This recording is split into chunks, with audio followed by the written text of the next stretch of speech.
Morning जी। Morning.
ਸਤਿ ਸ਼੍ਰੀ ਅਕਾਲ sir. सत श्रीकाल जी, सत श्रीकाल। ਸਰ ਫੀਸ ਡਿਪੋਜ਼ਿਟ ਕਰਤੀ ਸੀ ਕੱਲ ਜੀ। हैं जी। ਕੱਲ ਫੀਸ ਡਿਪੋਜ਼ਿਟ ਕਰਤੀ ਸੀ। किसके नाम की गल कौन बोल रहे ਕੁਲਵਿੰਦਰ ਸਿੰਘ ਨਾਲ। कुलविंदर सिंह। ओके। रसीद सेंड कर दो थोड़ा जा पता लग ਠੀਕ जाएगा। ਆ ਸਰ। हाँ, स्क्रीनशॉट कर भेज दो। Good morning sir. Good morning जी। Good morning. ਸਰ ਮਾੜਾ ਜਿਹਾ ਡਿਟੇਲ ਦੇ ਦੱਸਿਓ ਕਿੱਥੋਂ ਸਟਾਰਟ ਕਰੋਗੇ। ਬਸ ਤਾਂ ਮੇਰੇ ਕੋਲ ਬਤਾ ਲਿਆ ਵੈਸੇ ਸੁਣਿਆ ਹੀ ਹੈ ਬਸ ਤੋਂ। गुरजंट बोल रहे हो? ਹਾਂਜੀ ਹਾਂ ਮੈਂ ਡਾਕਟਰ ਬੋਲਦਾ। गुरजंट आप लैंड रिफॉर्म्स एक्ट पढ़ांगे अज। Land land reforms act land reforms act 1972। हाँ, ये आप पढ़ांगे जस्ट चैप्टर नंबर थोड़ा रिवाइज करांगे पिछे तो। देखो मैं ये शुरू तो रिवाइज कर दांगा हल्का जा। पेपर नंबर 1 चैप्टर नंबर 1 तो हल्का रिवाइज करांगे।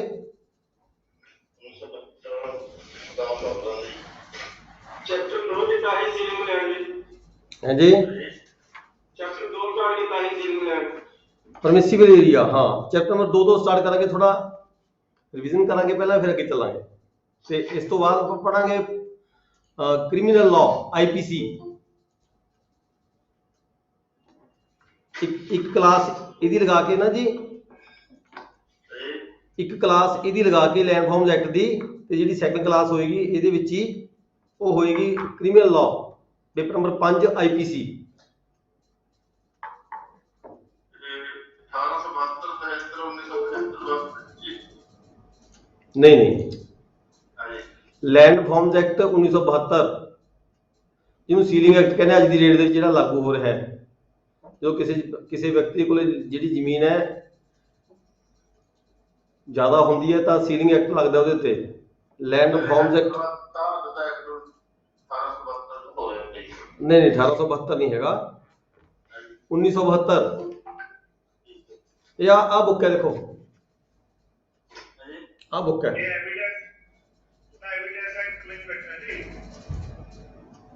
ਹਾਂਜੀ एविडेंस एक्ट नहीं है ना सब्जेक्ट ਹਾਂਜੀ ना लैंड रिफॉर्म्स एक्ट है उसमें बहुत जरूर ਐਵੀਡੈਂਸ ਐਕਟ ਤਾਂ ਪੰਜਵੇਂ ਪੇਪਰ ਦਾ ਹੈ, ਛੇਵੇਂ ਪੇਪਰ ਦਾ ਹੈ। ਠੀਕ ਹੈ ਆਪਾਂ 4 ਨੰਬਰ ਪੇਪਰ ਪੜਾਂਗੇ ਪਹਿਲਾਂ, 4 ਨੰਬਰ ਪੇਪਰ। ਆ ਬੁੱਕ ਨਜ਼ਰ ਮਾਰੋ, ਦਿਖ ਰਹੀ ਹੈ ਤੁਹਾਨੂੰ ਬੁੱਕ ਮੇਰੀ? ਤਾਂ ਦੇਖ ਲਈ ਚਲੋ ਪੰਜਾਬ ਲੈਂਡ ਰਿਫਾਰਮਸ ਐਕਟ 1972, ਜਿਹਨੂੰ ਸੀਲਿੰਗ ਐਕਟ ਕਹਿੰਦੇ ਆ ਆਪਣੇ।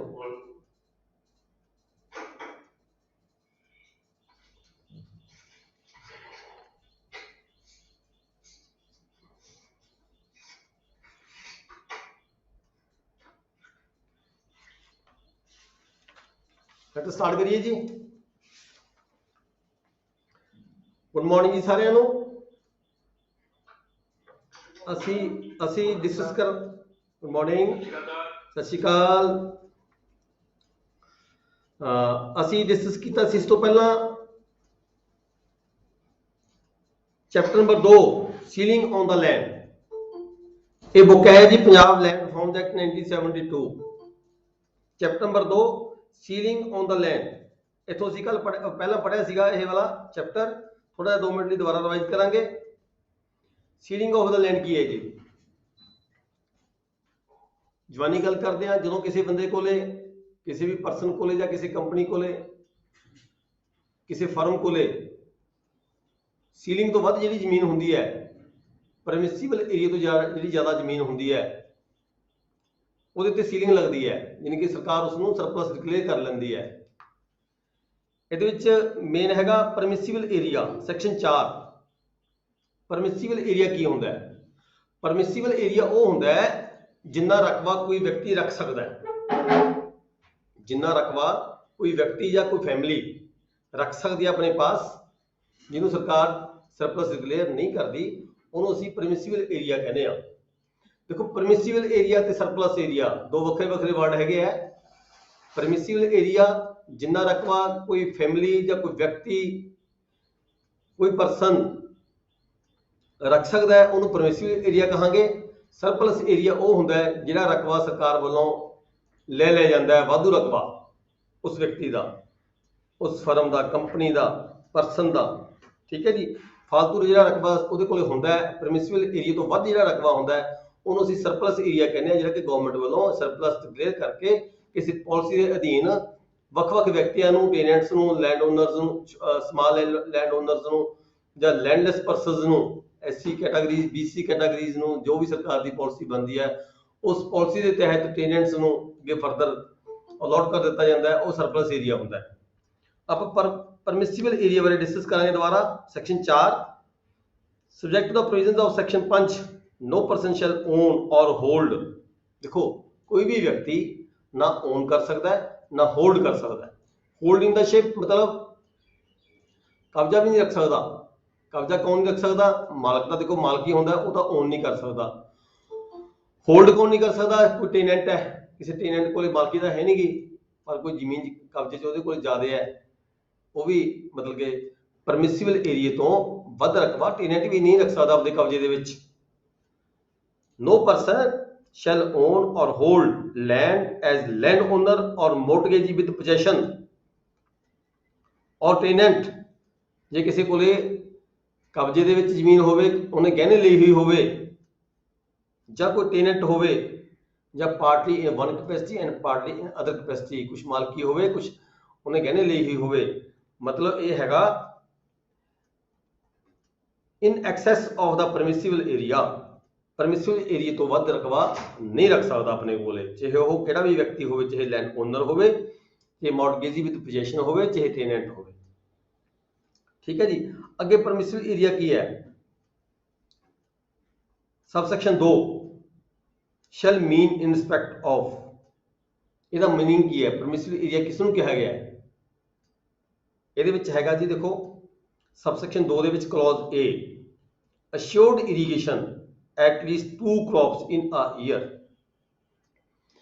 ਜਦੋਂ ਸ਼ਰਤੀਆ ਤੌਰ ਤੇ ਪਾਣੀ ਲੱਗਦਾ ਹੋਵੇ, ਘੱਟੋ ਘੱਟ ਸਾਲ ਦੇ ਵਿੱਚ 2 ਵਾਰੀ 2 ਫਸਲਾਂ ਪੈਦਾ ਹੁੰਦੀਆਂ ਹੋਣ, ਤਾਂ ਜਿਹਨੂੰ ਕਿ ਅਸੀਂ ਫਸਟ ਕੁਆਲਿਟੀ ਲੈਂਡ ਕਹਿ ਦਿੰਦੇ ਹਾਂ, ਯਾਨੀ ਕਿ ਉਹ ਜ਼ਮੀਨ ਜਿਸ ਨੂੰ ਸਾਲ ਦੇ ਵਿੱਚ ਸ਼ਰਤੀਆ ਤੌਰ ਤੇ ਪਾਣੀ ਲੱਗਦਾ ਹੋਵੇ ਔਰ ਘੱਟੋ ਘੱਟ 2 ਫਸਲਾਂ ਦਿੰਦੀ ਹੋਵੇ। ਉਹ ਜ਼ਮੀਨ ਫਸਟ ਕੁਆਲਿਟੀ ਨੂੰ ਲੈਂਡ ਕਿਹਾ ਜਾਂਦਾ ਹੋਵੇ। ਉਹ ਜਿਹੜੀ ਜ਼ਮੀਨ ਹੈ ਉਹਦਾ ਪਰਮਿਸਿਬਲ ਏਰੀਆ ਕਿੰਨਾ ਬਣੇਗਾ? 7 ਸਟੈਂਡਰਡ ਹੈਕਟਰ ਬਣੇਗਾ। 7 हेक्टर परमिसिबल एरिया होएगा। वो क्वालिटी इनके फर्स्ट क्वालिटी लैंड कोई व्यक्ति 7 हेक्टर रख सकता है अपने पास। ठीक है जी। दूसरा बी क्लॉज की है। बी क्लॉज ये है भी पानी तो लगता होवे खेत नूं, जमीन नूं पानी लगता होवे, पर वो जिहड़ी जमीन है साल दे विच सिर्फ एक फसल दिंदी होवे, साल दे विच एक फसल दिंदी होवे तां परमिसिबल एरिया कितना होएगा? तो 11 हेक्टर। तो जो परमिसिबल एरिया हैगा वो 11 हेक्टर 11 हेक्टर जमीन हैगी है जी बंदा कोई व्यक्ति रख सकता अपने पास। मतलब जे फसल साल 2 होंदियां ने, पानी लगता है, फर्स्ट क्वालिटी लैंड है तो 7 हेक्टर्स। जे पानी लगता है साल दे विच जमीन जी हैगी है एक फसल दिंदी है तो जी हैगी है उस रखता है 11 हेक्टर जमीन रखी जा सकती है। मतलब कि ज़्यादा रखी सकती, 7 की बजाय 11 रखी जा सकती है। फिर की है सब क्लॉज 3 सी आ जाती है। सी जे जमीन बरानी होवे, मतलब पानी पूनी लगती ना होवे, कोई सिर्फ बारिश के पानी पर निर्भर करती होवे, तो जो परमिसिबल एरिया कितना बनेगा? तो परमिसिबल एरिया बनेगा 20.5 हेक्टर। मतलब कि 20.5 हेक्टर आप 2.5 गुना कर लीए, लगभग 50 एकड़ के करीब जमीन बन जाती है। ठीक है जी।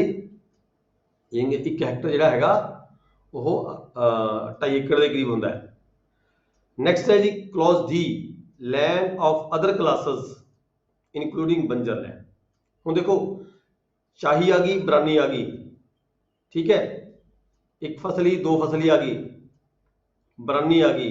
इस तो इलावा जो कहता होर जमीन होवे जिस बंजर लैंड होवे है जी। लैंड अदर क्लासेस इंक्लूडिंग बंजर land an area to be determined according to the prescribed scale with reference to the intensity of irrigation, productivity of the soil classification. कहता ये फिर सारा कुछ देखा जाएगा भी उसनों प्रोडक्टिविटी कैसी है जमीन की, इरीगेशन किन्नी रिसोर्सेस उत्थे हैगे या नहीं हैगे। तो जिहड़ियां जमीनां बरानी च नहीं आंदियां, चाही च नहीं आंदियां, एक फसली नहीं आंदियां, 2 फसली नहीं आंदियां, बरानी नहीं आंदियां, तो किसी होर क्वालिटी की लैंड है इंक्लूडिंग बंजर लैंड है तो वो कितनी रखी जा सकती है? 21.8 हेक्टर कोई भी व्यक्ति उस जमीन को रख सकता है अपने को एज ए परमिसिबल एरिया। इतने तो कुछ शर्तां लगाई गई अगे जाके, प्रोवाइडेड जिन्होंने आप प्रोविजो कह दें। प्रोविजो नंबर 1 इतने की है जी? प्रोविजो 1 की है? Where land consist of 2 or more classes. देखो जी लैंड कहना 2 तरह की हैगी है, एक नूं 1 पानी लगता है, कुछ जमीन नूं 2 पानी लगते हैं, कुछ जमीन बंजर है या बरानी है। तो की होएगा? Where land consist of 2 or more classes the permissible area shall be determined on the basis of the relative value. उसकी वैल्यू निकाली जाएगी जमीन की। Such classes of the land subject to the condition that it does not include exceed. ਉਹਦੀ value ਨਿਕਾਲ ਕੇ ਉਹ ਰਕਬਾ ਕੱਢਿਆ ਜਾਏਗਾ, ਪਰ ਵੱਧ ਤੋਂ ਵੱਧ 21.8 ਹੋ ਸਕਦਾ ਹੈ, ਇਹ ਤੋਂ ਵੱਧ ਨਹੀਂ ਹੋ ਸਕਦਾ। ਯਾਨੀ ਕਿ ਜਿਹੜੀ ਲਾਸਟ ਸੀ ਕਲੌਜ਼ ਹੈ ਨਾ, ਇਸ ਤੋਂ ਵੱਧ ਰਕਬਾ ਨਹੀਂ ਰੱਖ ਸਕਦੇ, ਡੀ ਕਲੌਜ਼ ਤੋਂ ਵੱਧ ਰਕਬਾ ਨਹੀਂ ਰੱਖਿਆ ਜਾ ਸਕਦਾ ਐਜ਼ ਏ ਪਰਮਿਸਿਬਲ ਏਰੀਆ। दूसरी प्रोविजो की है जी? Second proviso where the number of the members of a family exceeds 5। देखो आप पढ़ा सी फैमिली की होंगी है, फैमिली की डेफिनेशन आप पढ़ी सी husband wife including minor children. Minor children ਦੇ ਵਿੱਚ ਜਿਹੜੀ ਲੜਕੀ ਸੀਗੀ ਮੈਰਿਡ ਡਾਟਰ, ਉਹਨੂੰ ਆਪਾਂ ਕੱਢਿਆ ਗਿਆ ਸੀ ਫੈਮਿਲੀ ਦੀ ਡਿਸ਼, ਉਹ ਤੋਂ ਬਾਹਰ ਆ ਜਾਂਦੀ ਹੈ ਡੈਫੀਨੇਸ਼ਨ ਤੋਂ। ਇਹ ਕਹਿੰਦਾ ਵੀ ਜੇ ਮੈਂਬਰ ਫੈਮਿਲੀ ਦੇ ਜਿਹੜੇ ਬੱਚੇ ਹੈ 5 ਤੋਂ ਜ਼ਿਆਦਾ ਵੱਧ ਜਾਣ, फैमिली के मैंबर 5 तो ज़्यादा हो जान, the permissible area shall be increased by 1/5 of the permissible area of each member in excess of 5। 5 तो ज़्यादा जे एक फैमिली मैंबर बढ़ जाता है तो 5वां हिस्सा वो होर वध रख सकता है परमिसिबल एरिया तो 1/5 फॉर एवरी परसन। जे एक मैंबर बढ़ जाता है तो 1/5 बढ़ जाता है, ਜੇ 2 ਮੈਂਬਰ ਵੱਧ ਜਾਂਦੇ ਤਾਂ 1/5 ਵੱਧ ਜਾਂਦਾ ਪਰਮਿਸਿਬਲ ਏਰੀਆ, ਜੇ 3 ਮੈਂਬਰ ਵੱਧ ਜਾਂਦੇ ਤਾਂ 1/5 ਹੋਰ ਵੱਧ ਜਾਂਦਾ ਹੈ ਪਰਮਿਸਿਬਲ ਏਰੀਆ। ਪਰ ਜੇ 3 ਤੋਂ ਜ਼ਿਆਦਾ ਮੈਂਬਰ ਵੱਧਦੇ ਨੇ ਤਾਂ ਪਰਮਿਸਿਬਲ ਏਰੀਆ ਨਹੀਂ ਵੱਧਦਾ। ਮਤਲਬ ਮੈਕਸਿਮਮ 5 ਦੇ 3 8 ਮੈਂਬਰਾਂ ਤੱਕ ਅਸੀਂ ਬੈਨੀਫਿਟ ਲੈ ਸਕਦੇ ਹਾਂ। 5 ਮੈਂਬਰਾਂ ਤੱਕ ਇੱਕ ਫੈਮਿਲੀ ਮੰਨੀ ਜਾਏਗੀ, ਇੱਕ ਪਰਮਿਸਿਬਲ ਏਰੀਆ ਮੰਨਿਆ ਜਾਏਗਾ। ਠੀਕ ਹੈ। 6ਵੇਂ ਮੈਂਬਰ ਲਈ 5ਵਾਂ ਹਿੱਸਾ ਹੋਰ, ਮੰਨ ਲਓ ਪਰਮਿਸਿਬਲ ਏਰੀਆ ਕਿਸੇ ਵਿਅਕਤੀ ਦਾ ਬਣ ਗਿਆ 50 ਕਿੱਲੇ, ਘਾਟਾ ਵਾਧਾ ਪਾ ਕੇ ਜ਼ਮੀਨ ਦੀ ਵੈਲਿਊ ਕੱਢ ਕੇ, ਠੀਕ ਹੈ, ਉਸ ਫੈਮਿਲੀ ਦੇ ਮੈਂਬਰ ਜਿਹੜੇ ਹੈਗੇ ਨੇ 6 ਨੇ 5 ਦੀ ਜਗ੍ਹਾ ਤੇ, ਮਤਲਬ ਇੱਕ ਮੈਂਬਰ ਹੈ ਜਿਹੜਾ ਉਹ 10 ਕਿੱਲੇ ਹੋਰ ਰੱਖੇਗਾ। 5ਵਾਂ ਹਿੱਸਾ 50 ਦੀ ਜਗ੍ਹਾ ਤੇ 60 ਏਕੜ ਹੋ ਜਾਏਗੀ, ਮਤਲਬ 1/5। ਪਰ ਡਿਪੈਂਡ ਕਰਦਾ ਵੈਲਿਊ ਤੇ, ਕਿੰਨੀ ਵੈਲਿਊ ਉਹਦੀ ਬਣਦੀ ਹੈਗੀ ਹੈ ਪ੍ਰਾਪਰਟੀ ਦੀ ਸਾਰੀ ਦੀ, ਉਹ 5ਵਾਂ ਹਿੱਸਾ ਰੱਖੇਗਾ। ਜੇ 7 ਮੈਂਬਰ ਬਣ ਜਾਂਦੇ ਫੈਮਿਲੀ ਦੇ ਤਾਂ ਫਿਰ 5ਵਾਂ ਹਿੱਸਾ ਹੋਰ ਵੱਧ ਰੱਖ ਸਕਦੇ ਆ। ਮਤਲਬ ਮੈਕਸਿਮਮ 3 ਮੈਂਬਰਾਂ ਤੱਕ 1/5 part of the permissible area in addition to the permissible area family ਰੱਖ ਸਕਦੀ ਹੈ। ਠੀਕ ਹੈ ਜੀ, ਇਹ ਕੰਡੀਸ਼ਨ ਆ ਗਈ ਹੈ। ਇਹ ਪ੍ਰੋਵੀਜ਼ਨ ਹੈਗੀ ਸੀ ਸੈਕੰਡ। ਅੱਗੇ ਹੈਗਾ ਜੀ ਸਬਸੈਕਸ਼ਨ 3। ਸਬਸੈਕਸ਼ਨ 3 ਕੀ ਗਿਆ ਹੈਗਾ ਜੀ, ਜਿਹੜੀ ਔਰਚਰਡ ਜਿਹੜੇ ਬਾਗ ਹੈਗੇ ਨੇ,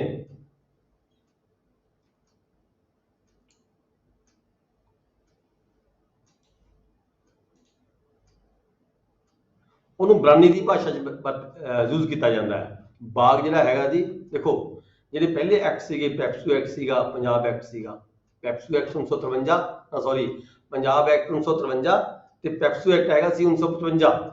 ਉਹਨਾਂ ਦੇ ਵਿੱਚ ਕੀ ਸੀਗਾ, ਜਿਹੜਾ ਬਾਗ ਦੀ ਜਿਹੜੀ ਲੈਂਡ ਸੀ, ਬਾਗ ਵਾਲੀ ਲੈਂਡ ਨੂੰ ਨਾ ਐਗਜ਼ੈਂਪਟ ਕੀਤਾ ਗਿਆ ਸੀ ਸਰਪਲਸ ਕੱਢਣ ਤੋਂ। ਮਤਲਬ ਕਿ ਬਾਗ ਵਾਲੀ ਜ਼ਮੀਨ ਨੂੰ ਛੱਡ ਕੇ ਬਾਕੀ ਬੰਦਾ ਆਪਦੀ ਜਿਹੜੀ ਜ਼ਮੀਨ ਸੀਗੀ ਉਹਨੂੰ ਪਰਮਿਸਿਬਲ ਏਰੀਆ ਗਿਣਿਆ ਜਾਂਦਾ ਸੀਗਾ। ਬਾਗ ਵਾਲੀ ਜ਼ਮੀਨ ਦੇ ਉੱਪਰ ਸਰਪਲਸ ਐਕਟ ਲਾਗੂ ਨਹੀਂ ਸੀ ਹੁੰਦਾ, ਉਹਨੂੰ ਐਗਜ਼ੈਂਪਟ ਕੀਤਾ ਗਿਆ ਸੀਗਾ। ਪਰ ਇੱਥੇ ਆ ਕੇ ਜਿਹੜਾ ਇਹ ਨਵਾਂ ਐਕਟ ਹੈ, ਇਹਦੇ ਵਿੱਚ ਬਾਗ ਵਾਲੀ ਜ਼ਮੀਨ ਨੂੰ ਐਗਜ਼ੈਂਪਟ ਤਾਂ ਨਹੀਂ ਕੀਤਾ ਗਿਆ, ਪਰ ਇੱਥੇ ਆ ਕੇ ਇਸ ਨੇ ਬਾਗ ਵਾਲੀ ਜ਼ਮੀਨ ਨੂੰ ਕਹਿ ਦਿੱਤਾ ਵੀ ਤੁਸੀਂ ਉਹਨੂੰ ਬਰਾਨੀ ਦੀ ਪਰਿਭਾਸ਼ਾ 'ਚ ਗਿਣ ਲਓ। ਮਤਲਬ ਕਿ ਜਿਹੜੀ ਸੀ ਕਲੌਜ਼ ਹੈਗੀ ਹੈ, ਸੀ ਕਲੌਜ਼ ਦੇ ਵਿੱਚ ਉਸਨੂੰ ਤੁਸੀਂ ਮੰਨ ਲਓਗੇ ਬਰਨ, ਜੇ ਕੋਈ ਬਾਗ ਦਾ ਲੱਗਿਆ ਹੋਇਆ, ਔਰਚਰਡ ਲੱਗੇ ਹੋਇਆ, ਮਤਲਬ ਕਹਿਣ ਦਾ ਭਾਵ ਹੈ ਜੇ ਬਾਗ ਹੈ ਕਿਸੇ ਦਾ ਤਾਂ 20.5 ਹੈਕਟਰ ਤੱਕ ਬੰਦਾ ਰੱਖ ਸਕਦਾ ਜ਼ਮੀਨ। ਠੀਕ ਹੈ ਜੀ। notwithstanding anything contained subsection 2 where any land is comprised in an orchard on the appointed day, such land shall for the purpose determining the permissible area be treated as Brahmi land।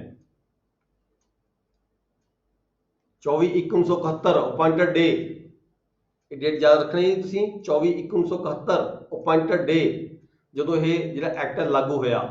ਇਹ ਕਹਿ ਰਿਹਾ ਵੀ ਜਦੋਂ 24/1/1971 ਨੂੰ ਕਿਸੇ ਜ਼ਮੀਨ ਦੇ ਵਿੱਚ ਕੋਈ ਬਾਗ ਲੱਗਿਆ ਹੋਇਆ ਸੀਗਾ, ਇਹ ਨਹੀਂ ਹੈਗਾ ਵੀ ਅੱਜ ਆ ਕੇ ਬੰਦਾ ਕੋਈ ਬਾਗ ਲਾ ਦੇਵੇ ਤਾਂ ਉਹ ਇਹਦਾ ਬੈਨੀਫਿਟ ਨਹੀਂ ਲੈ ਸਕਦਾ।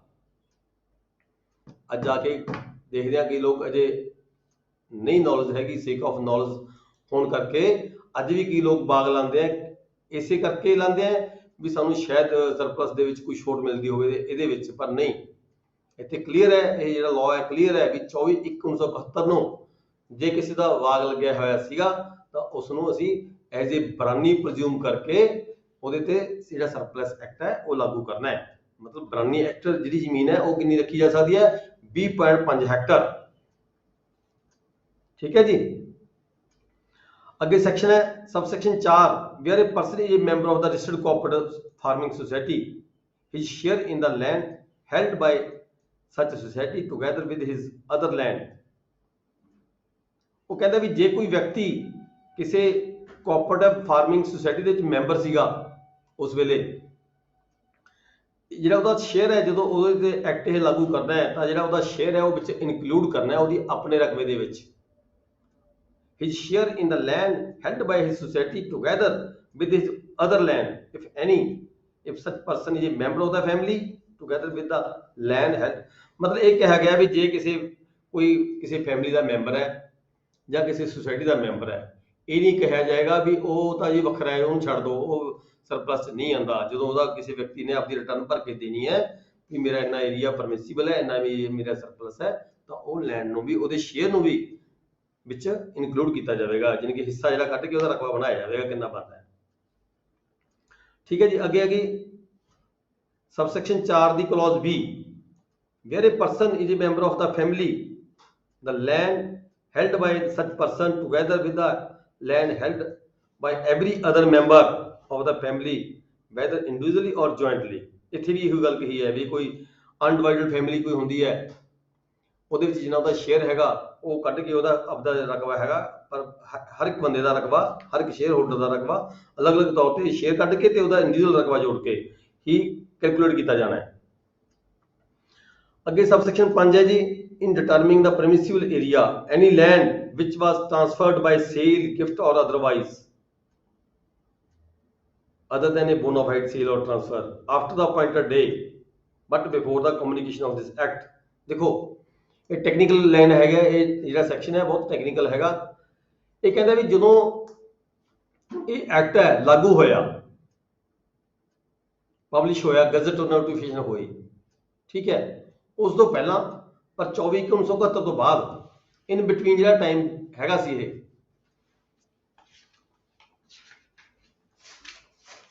ਮਤਲਬ ਆਪਾਂ ਇਹ ਕਹ ਲਈਏ ਇਹਦੀ ਨੋਟੀਫਿਕੇਸ਼ਨ ਹੋਈ ਸੀ 2/4/1973 ਨੂੰ, ਪ੍ਰੈਜ਼ੀਡੈਂਟ ਦੀ ਜਿਹੜੀ ਅਸੈਂਟ ਮਿਲੀ ਸੀ ਇਹਨੂੰ ਮਿਲੀ ਸੀ 24 ਮਾਰਚ 1973 ਨੂੰ, ਠੀਕ ਹੈ, ਪਰ ਇਹ ਐਕਟ ਲਾਗੂ ਕਦੋਂ ਹੋਇਆ, ਕਦੋਂ ਤੋਂ ਲਾਗੂ ਹੋਇਆ, 24/1972 ਤੋਂ। 24/1971 ਤੋਂ ਲੈ ਕੇ 2/4/1973 ਤੱਕ ਇਨ ਬਿਟਵੀਨ ਜਿਹੜਾ ਸਮਾਂ ਹੈਗਾ, ਇਹ 2 ਸਾਲ ਦਾ ਜਿਹੜਾ ਪੀਰੀਅਡ ਹੈ ਲਗਭਗ, ਇਸ ਪੀਰੀਅਡ ਦੇ ਦੌਰਾਨ ਜੇ ਕਿਸੇ ਵਿਅਕਤੀ ਨੇ ਕੋਈ ਜ਼ਮੀਨ ਸੇਲ ਕਰਤੀ ਹੋਵੇ, ਗਿਫਟ ਕਰਤੀ ਹੋਵੇ, ਹੈ ਜੀ, ਔਰ ਅਦਰਵਾਈਜ਼ ਜਾਂ ਕਿਸੇ ਹੋਰ ਢੰਗ ਦੇ ਰਾਹੀਂ ਕੋਈ ਟੈਨੈਂਸੀ ਕਰਤੀ ਹੋਵੇ, ਪਰ ਉਹ ਬੋਨਾਫਾਈਡ ਨਾ ਹੋਵੇ। ਕਿਹਦਾ ਬੋਨਾਫਾਈਡ ਹੁੰਦਾ, ਕਿਸੇ ਨੇ ਆਪਣੀ ਮੈਰਿਜ ਕਰਨੀ ਸੀ ਕਿਸੇ ਬੱਚੇ ਦੀ, ਠੀਕ ਹੈ, ਕਿਸੇ ਐਸੇ ਮਕਸਦ ਦੇ ਲਈ ਕਿਸੇ ਨੇ ਕੋਈ ਜ਼ਮੀਨ ਸੇਲ ਕੀਤੀ, that is not malafide, that is bona fide transfer, ਠੀਕ ਹੈ। ਪਰ ਜਦੋਂ ਕਿਸੇ ਨੇ ਮੈਲਾਫਾਈਡ ਟੈਂਸ਼ਨ ਦੇ ਨਾਲ ਜ਼ਮੀਨ ਦੀ ਸਰਪਲਸ ਨਿਕਲ ਤੋਂ ਬਚਾਉਣ ਦੀ ਖਾਤਰ ਇਸ ਪੀਰੀਅਡ ਦੇ ਵਿਚਕਾਰ 24/1971 ਤੋਂ ਬਾਅਦ ਤੇ 2/4/1973 ਤੋਂ ਪਹਿਲਾਂ ਕੋਈ ਜ਼ਮੀਨ ਟ੍ਰਾਂਸਫਰ ਕੀਤੀ ਹੋਵੇ by way of sale, gift, mortgage or any other way, ਤਾਂ ਜਿਹੜੀ ਹੈਗੀ ਆ ਉਹ ਜਿਹੜੀ ਟ੍ਰਾਂਸਫਰ ਹੈਗੀ ਹੈ ਉਹ that is not valid, ਉਹ ਵੈਲਿਡ ਨਹੀਂ ਮੰਨੀ ਜਾਏਗੀ, ਠੀਕ ਹੈ। ਉਹ ਮੰਨਿਆ ਜਾਏਗਾ ਵੀ ਇਹ ਟ੍ਰਾਂਸਫਰ ਨਹੀਂ ਹੋਈ, ਇਹ ਸੇਲ ਨਹੀਂ ਹੋਈ, ਉਹ ਪ੍ਰਾਪਰਟੀ ਉਸੇ ਮਾਲਕ ਦੀ ਮੰਨੀ ਜਾਏਗੀ ਜਿਹਨੇ ਟ੍ਰਾਂਸਫਰ ਕੀਤੀ ਸੀਗੀ, ਉਹਦੀ ਪ੍ਰਾਪਰਟੀ ਉਸੇ ਮਾਲਕ ਦੀ ਮੰਨ ਕੇ ਹੀ ਉਹਦਾ ਜਿਹੜਾ ਰਕਬਾ ਹੈਗਾ ਸਰਪਲਸ ਕਲੀਅਰ ਕੀਤਾ ਜਾਵੇਗਾ। ਕਲੀਅਰ ਹੈ ਜੀ। ਦੈਨ ਪਰ ਇੱਥੇ ਦੇਖੋ ਦੁਬਾਰਾ ਫਿਰ ਮੈਂ ਕਲੀਅਰ ਕਰ ਦੇਵਾਂ ਵੀ ਜੇ ਕੋਈ ਟ੍ਰਾਂਸਫਰ ਬੋਨਾਫਾਈਡ ਹੋਈ ਹੋਵੇ, ਮਤਲਬ ਕਿ ਬਗੈਰ ਕਿਸੇ ਮੈਲਾਫਾਈਡ ਟੈਂਸ਼ਨ ਤੋਂ ਹੋਈ ਹੋਵੇ, ਜਿਵੇਂ ਕਿ ਬੰਦੇ ਨੂੰ ਪੈਸੇ ਦੀ ਬਹੁਤ ਜ਼ਿਆਦਾ ਸਖਤ ਲੋੜ ਸੀ, ਪਤਾ ਲੱਗਦਾ ਸੀ ਵੀ ਹਾਂ ਵਾਕਈ ਲੋੜ ਹੈਗੀ ਹੈ, ਜਿਵੇਂ ਮੈਰਿਜ ਦੀ ਗੱਲ ਕਰ ਲਿਆ, ਕਿਸੇ ਬੱਚੇ ਦੀ ਮੈਰਿਜ ਸੀ, ਉਹਦੇ ਮਕਸਦ ਲਈ ਬੰਦੇ ਨੇ ਬਿੱਘਾ ਜ਼ਮੀਨ ਸੇਲ, 2 ਬਿੱਘਾ ਜ਼ਮੀਨ ਸੇਲ ਕਰਕੇ ਉਹਦਾ ਵਿਆਹ ਕਰ ਲਿਆ, that is bona fide sale, bona fide transfer, ਠੀਕ ਹੈ। ਉਹਦੇ ਤੇ ਸ਼ਰਤ ਲਾਗੂ ਨਹੀਂ ਹੁੰਦੀ, ਅਦਰਵਾਈਜ਼ ਸ਼ਰਤ ਲਾਗੂ ਹੁੰਦੀ ਹੈ।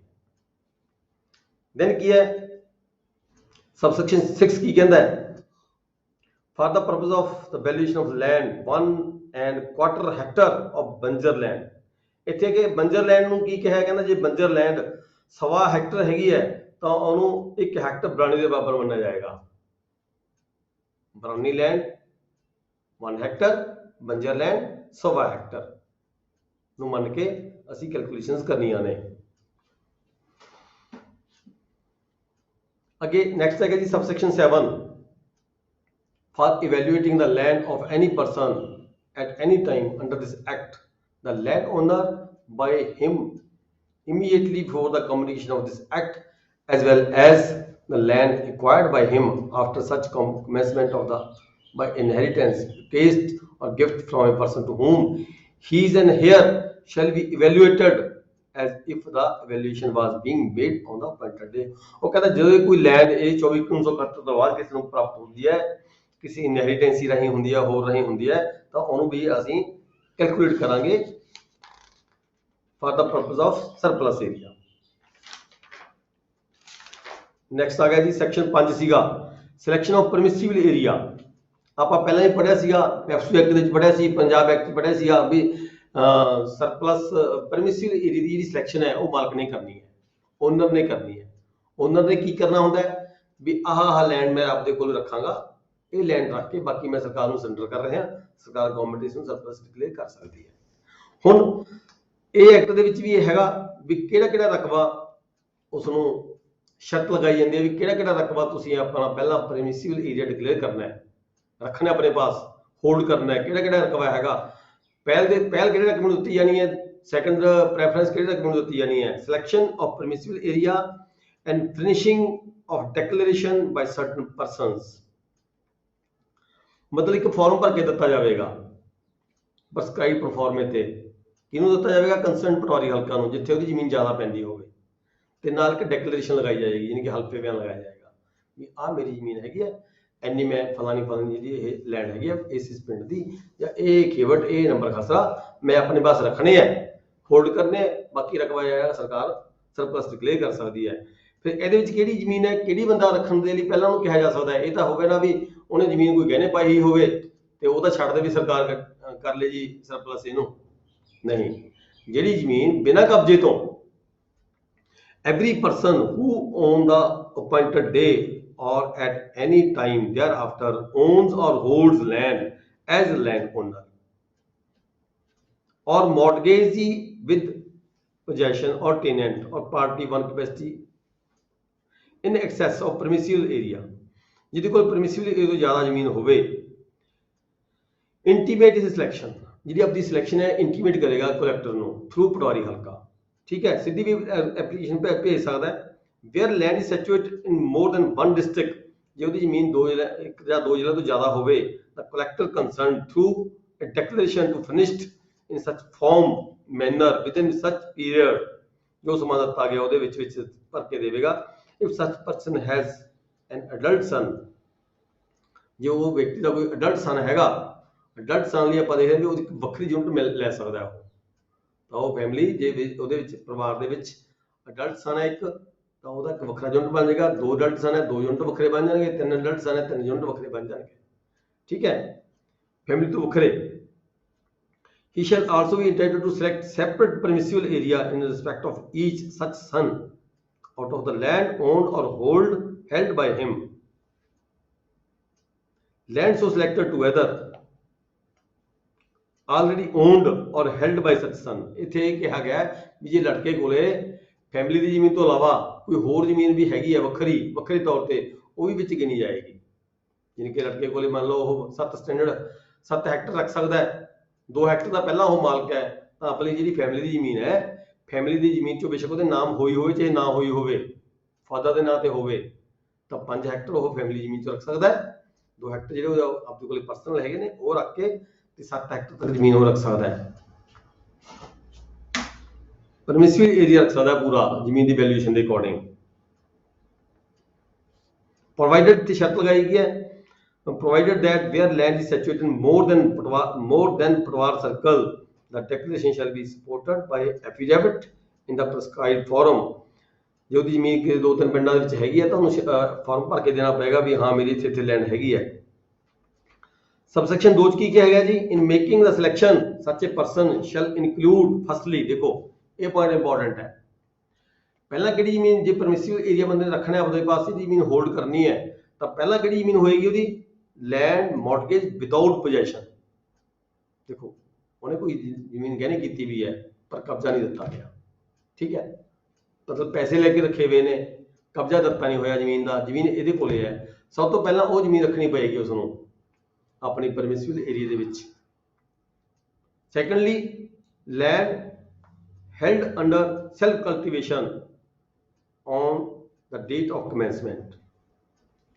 ਦੂਜੀ ਤੌਰ ਤੇ ਦੂਜੀ ਕਿਹੜੀ ਹੋਏਗੀ, ਜਿਹੜੀ ਉਹ ਆਪ ਆਂਦਾ ਹੋਏਗਾ, ਟੈਨੈਂਟਸ ਜਿਹੜੇ ਬੰਦੇ ਹੋਣਗੇ ਉਹ ਜ਼ਮੀਨ ਪਹਿਲਾਂ ਉਹ ਪਰਮਿਸਿਬਲ ਏਰੀਆ ਨਹੀਂ ਰੱਖ ਸਕਦਾ, ਪਹਿਲਾਂ ਉਹ ਜ਼ਮੀਨ ਹੋਏਗੀ ਜਿਹੜੀ ਉਹਨੇ ਮੌਰਗੇਜ ਕੀਤੀ ਵੀ ਹੈ ਪਰ ਕਬਜ਼ਾ ਉਹਦੇ ਕੋਲ ਆਪਣੇ ਕੋਲ ਹੈ। ਦੂਜੇ ਨੰਬਰ ਤੇ ਜ਼ਮੀਨ ਉਹ ਹੋਏਗੀ ਜਿਹਦੀ ਉਹ ਖੁਦ ਬਾਹਰ ਰਿਹਾ ਹੋਵੇ, ਠੀਕ ਹੈ, but shall not include area declared surplus under the Punjab law. ਪਰ ਜੇਕਰ ਕੋਈ ਰਕਬਾ ਪੰਜਾਬ ਲਾ ਦੇ ਵਿੱਚ ਜਾਂ ਪੈਪਸੂ ਲਾਅ ਦੇ ਵਿੱਚ ਆਲਰੇਡੀ ਸਰਪਲਸ ਡਿਕਲੇਅਰ ਕੀਤਾ ਗਿਆ ਹੋਵੇ, ਠੀਕ ਹੈ, ਤੇ ਉਹ ਜ਼ਮੀਨ ਉਹ ਆਪਦੇ ਕੋਲ ਨਹੀਂ ਰੱਖ ਪਾਏਗਾ other than the area which was exempt from the utilization of the state government immediately before such commencement। Next आ गया जी section 6, collection of information in case of declaration not furnished. मान लो कोई व्यक्ति है वो अपना डिक्लेरेशन फॉर्म भर के नहीं दिंदा, जब तक कॉल कर जाता ਜਾਂ ਜਾਣਬੁੱਝ ਕੇ ਨਹੀਂ ਦਿੰਦਾ, ਦੋਨੇ ਕਾਰਨ ਹੋ ਸਕਦੇ ਨੇ, ਠੀਕ ਹੈ। ਜਾਂ ਉਹ ਕਹਿੰਦਾ ਮੇਰੀ ਜ਼ਮੀਨ ਦਾ ਕਿਹੜਾ ਪਤਾ ਲੱਗਣਾ ਕਿਸੇ ਨੂੰ, ਇਹ ਵੀ ਹੋ ਸਕਦਾ ਹੈ। Reason may be any if any person fails to furnish the declaration in accordance with the provisions of section 5 section 5 ਦੇ ਤਹਿਤ ਉਸਨੇ ਆਪਦੀ ਡਿਕਲੇਰੇਸ਼ਨ ਭਰ ਕੇ ਦੇਣੀ ਸੀਗੀ ਕੰਸਰਨ ਪਟਵਾਰੀ ਹਲਕਾ ਨੂੰ, ਪਰ ਨਹੀਂ ਦਿੱਤੀ, then ਤਾਂ ਕੀ ਹੈ collector shall obtain the requisite information in the prescribed manner। ਆਪਣੇ ਢੰਗ ਦੇ ਜੋ ਵੀ ਰੂਲ ਦੇ ਵਿੱਚ ਮੈਨਰ ਦੱਸਿਆ ਗਿਆ, ਢੰਗ ਦੱਸਿਆ ਗਿਆ, ਉਸ ਢੰਗ ਦੇ ਮੁਤਾਬਕ ਮਤਲਬ ਕੰਸਰਨ ਪਟਵਾਰੀ ਹਲਕਾ ਦੇ ਰਾਹੀਂ ਜਿਹੜਾ ਕਲੈਕਟਰ ਹੈਗਾ ਜਾਂ ਕੰਸਰਨ ਆਫੀਸਰ ਹੈਗਾ, ਰੈਵਨਿਊ ਆਫੀਸਰ ਜਿਹਦੀ ਡਿਊਟੀ ਹੈਗੀ ਹੈ, ਤਾਂ ਉਹ ਜਿਹੜੀ ਇਨਫੋਰਮੇਸ਼ਨ ਹੈ ਆਪਣੇ ਪੱਧਰ ਤੇ ਦੇਵੇਗਾ, ਠੀਕ ਹੈ ਜੀ। ਨੈਕਸਟ ਹੈ ਸੈਕਸ਼ਨ 7, ਜਿੱਥੇ ਆਪਾਂ ਛੱਡਿਆ ਸੀ ਪਹਿਲਾਂ, ਇਹ determination of permissible and surplus area. ਦੇਖੋ ਡਿਟਰਮਿਨ ਕਰਨਾ ਹੁਣ, ਪਰਮਿਸਿਬਲ ਏਰੀਆ ਡਿਟਰਮਿਨ ਕਰਨਾ ਹੈ, ਸਰਪਲਸ ਏਰੀਆ ਡਿਟਰਮਿਨ ਕਰਨਾ ਹੈ। ਵਿਅਕਤੀ ਨੇ ਆਪਦੀ ਡਿਕਲੇਰੇਸ਼ਨ ਭਰ ਕੇ ਦੇਤੀ ਜਾਂ ਨਹੀਂ ਦਿੱਤੀ, ਠੀਕ ਹੈ, may be on the basis of the information given in the declaration furnished under section 5, ਜਾਂ ਤਾਂ ਉਹਦੇ ਆਧਾਰ ਦੇ ਉੱਪਰ ਜਿਹੜੀ ਉਹਨੇ 5 ਸੈਕਸ਼ਨ ਦੇ ਤਹਿਤ ਡਿਕਲੇਰੇਸ਼ਨ ਭਰ ਕੇ ਦਿੱਤੀ ਹੈ, ਫਾਰਮ ਭਰ ਕੇ ਦਿੱਤਾ ਹੈ, ਔਰ ਦਾ ਇਨਫੋਰਮੇਸ਼ਨ obtained, ਜਾਂ ਫਿਰ ਜਿਹੜੀ ਸੈਕਸ਼ਨ 6 ਦੇ ਤਹਿਤ ਕਲੈਕਟਰ ਨੇ ਜਾਂ ਤਹਿਸੀਲਦਾਰ ਨੇ ਆਪਣੇ ਪੱਧਰ ਤੇ ਇਨਫੋਰਮੇਸ਼ਨ ਕਲੈਕਟ ਕਰ ਲਈ, ਐਦਾ case may be and after making such inquiry, ਇਹਦੀ ਇਨਕੁਆਰੀ ਕਰਕੇ, ਠੀਕ ਹੈ ਜੀ, ਇਨਫੋਰਮੇਸ਼ਨ ਜਿਹੜੀ ਮਿਲ ਗਈ, ਚਾਹੇ ਤਹਿਸੀਲਦਾਰ ਨੇ ਆਪ ਇਨਫੋਰਮੇਸ਼ਨ ਲਈ ਜਾਂ ਵਿਅਕਤੀ ਨੇ ਭਰ ਕੇ ਫਾਰਮ ਦਿੱਤਾ, ਉਹਦੀ ਇਨਕੁਆਰੀ ਕਰਕੇ ਐਜ਼ ਹੀ ਮੇ ਡੀਮ ਫਿਟ ਦ ਕਲੈਕਟਰ ਸ਼ੈਲ ਬਾਈ ਐਨ ਆਰਡਰ ਡਿਟਰਮਿਨ ਦਾ ਪਰਮਿਸਿਬਲ ਏਰੀਆ। ਤਾਂ ਕਲੈਕਟਰ ਵੱਲੋਂ ਇਨਕੁਆਰੀ ਉਪਰੰਤ ਇੱਕ ਆਰਡਰ ਕੀਤਾ ਜਾਵੇਗਾ, ਡੀਸੀ ਵੱਲੋਂ ਆਰਡਰ ਕੀਤਾ ਜਾਵੇਗਾ, ਡਿਕਲੇਅਰ ਕੀਤਾ ਜਾਵੇਗਾ ਵੀ ਆਹ ਹੈਗਾ particular permissible area and the surplus area. ਇਹ ਪਾਰਟਿਕੂਲਰ ਜਿਹੜੀ ਫੈਮਿਲੀ ਹੈਗੀ ਹੈ ਉਹਦਾ ਆਹ ਨੇ ਜਿਹੜੇ ਨੰਬਰ ਖਸਰਾ ਨੇ ਉਹਦੇ ਪਰਮਿਸਿਬਲ ਏਰੀਆ ਚ ਆਉਂਦੇ ਨੇ, ਤੇ ਜਿਹੜਾ ਇਹ ਰਕਬਾ ਹੈਗਾ ਉਹ ਸਰਪਲਸ ਡਿਕਲੇਅਰ ਕੀਤਾ ਜਾਂਦਾ ਹੈ। permissible area and the surplus area of the landowner or a tenant, ਇਹਦਾ ਕੇਸ ਇਹ ਵੀ ਹੋ tenant ਦਾ ਵੀ ਹੋ ਸਕਦਾ ਹੈ, landowner ਦਾ ਵੀ ਹੋ ਸਕਦਾ ਹੈ। ਮਤਲਬ tenant ਕੋਲ ਕੋਈ ਜੇ ਰਕਬਾ ਜ਼ਿਆਦਾ ਹੈਗਾ ਕਬਜ਼ੇ ਦੇ ਵਿੱਚ, ਕੋਈ ਰਕਬਾ tenant ਐਜ ਮਰੂਸੀ ਜਾਂ ਗੈਰ ਮਰੂਸੀ ਰਕਬਾ ਵੱਧ ਵਾ ਰਿਹਾ ਹੈ, ਤਾਂ ਉਹਦਾ ਰਕਬਾ ਵੀ ਸਰਪਲਸ ਡਿਕਲੇਅਰ ਕੀਤਾ ਜਾਵੇਗਾ। ਸਬਸੈਕਸ਼ਨ 2 ਕੀ ਕਹਿੰਦਾ ਜੀ, if any person refer to in subsection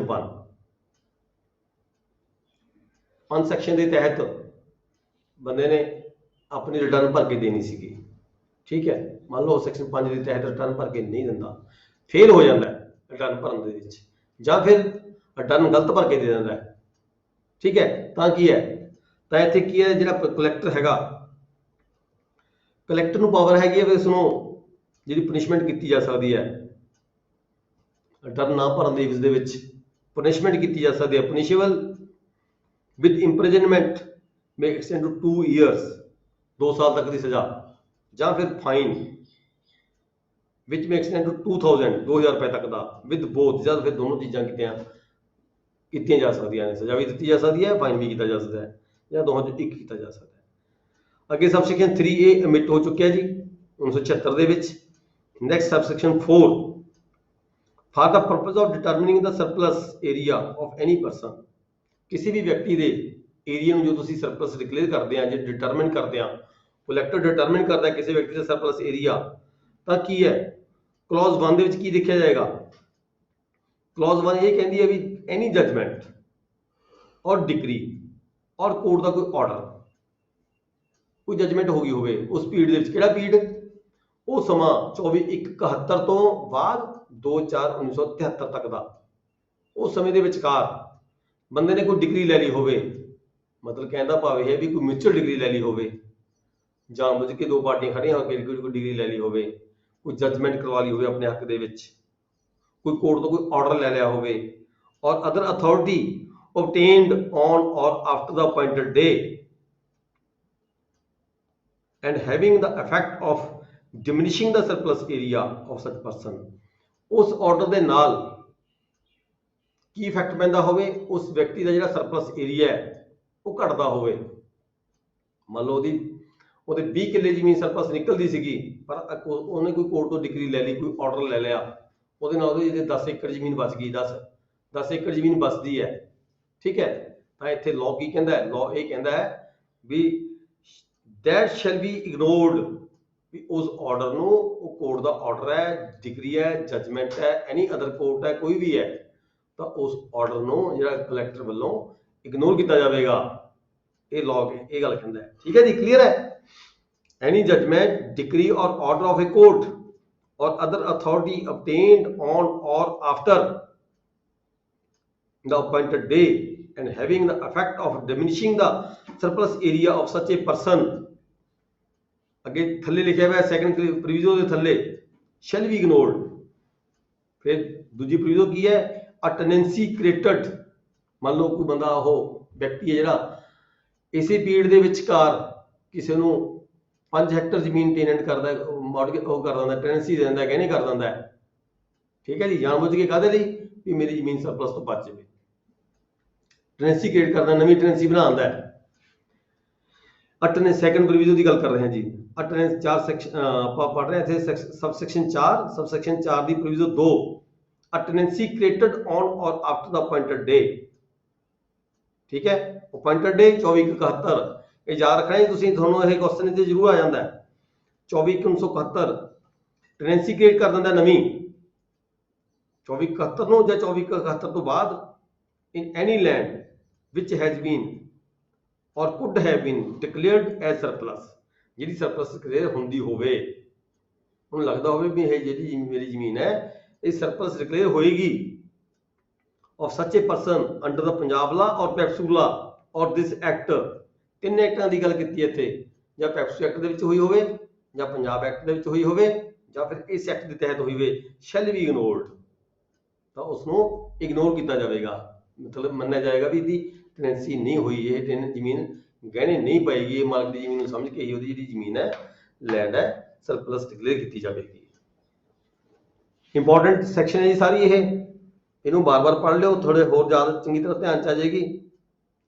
determination of permissible and surplus area, ਵੀ ਕਿਸੇ ਵਿਅਕਤੀ ਦੀ ਜਿਹੜੀ ਜ਼ਮੀਨ ਹੈ ਉਹਨੂੰ ਪਰਮਿਸਿਬਲ ਏਰੀਆ ਨੂੰ ਤੇ ਸਰਪਲਸ ਏਰੀਆ ਨੂੰ ਡਿਟਰਮਿਨ ਕਿਵੇਂ ਕੀਤਾ ਜਾਣਾ ਹੈ ਕਲੈਕਟਰ ਵੱਲੋਂ, ਜੇ ਉਹ ਠੀਕ ਹੈ ਜੀ। ਨੈਕਸਟ ਹੈ section 8, vesting of unutilized surplus area in the state government.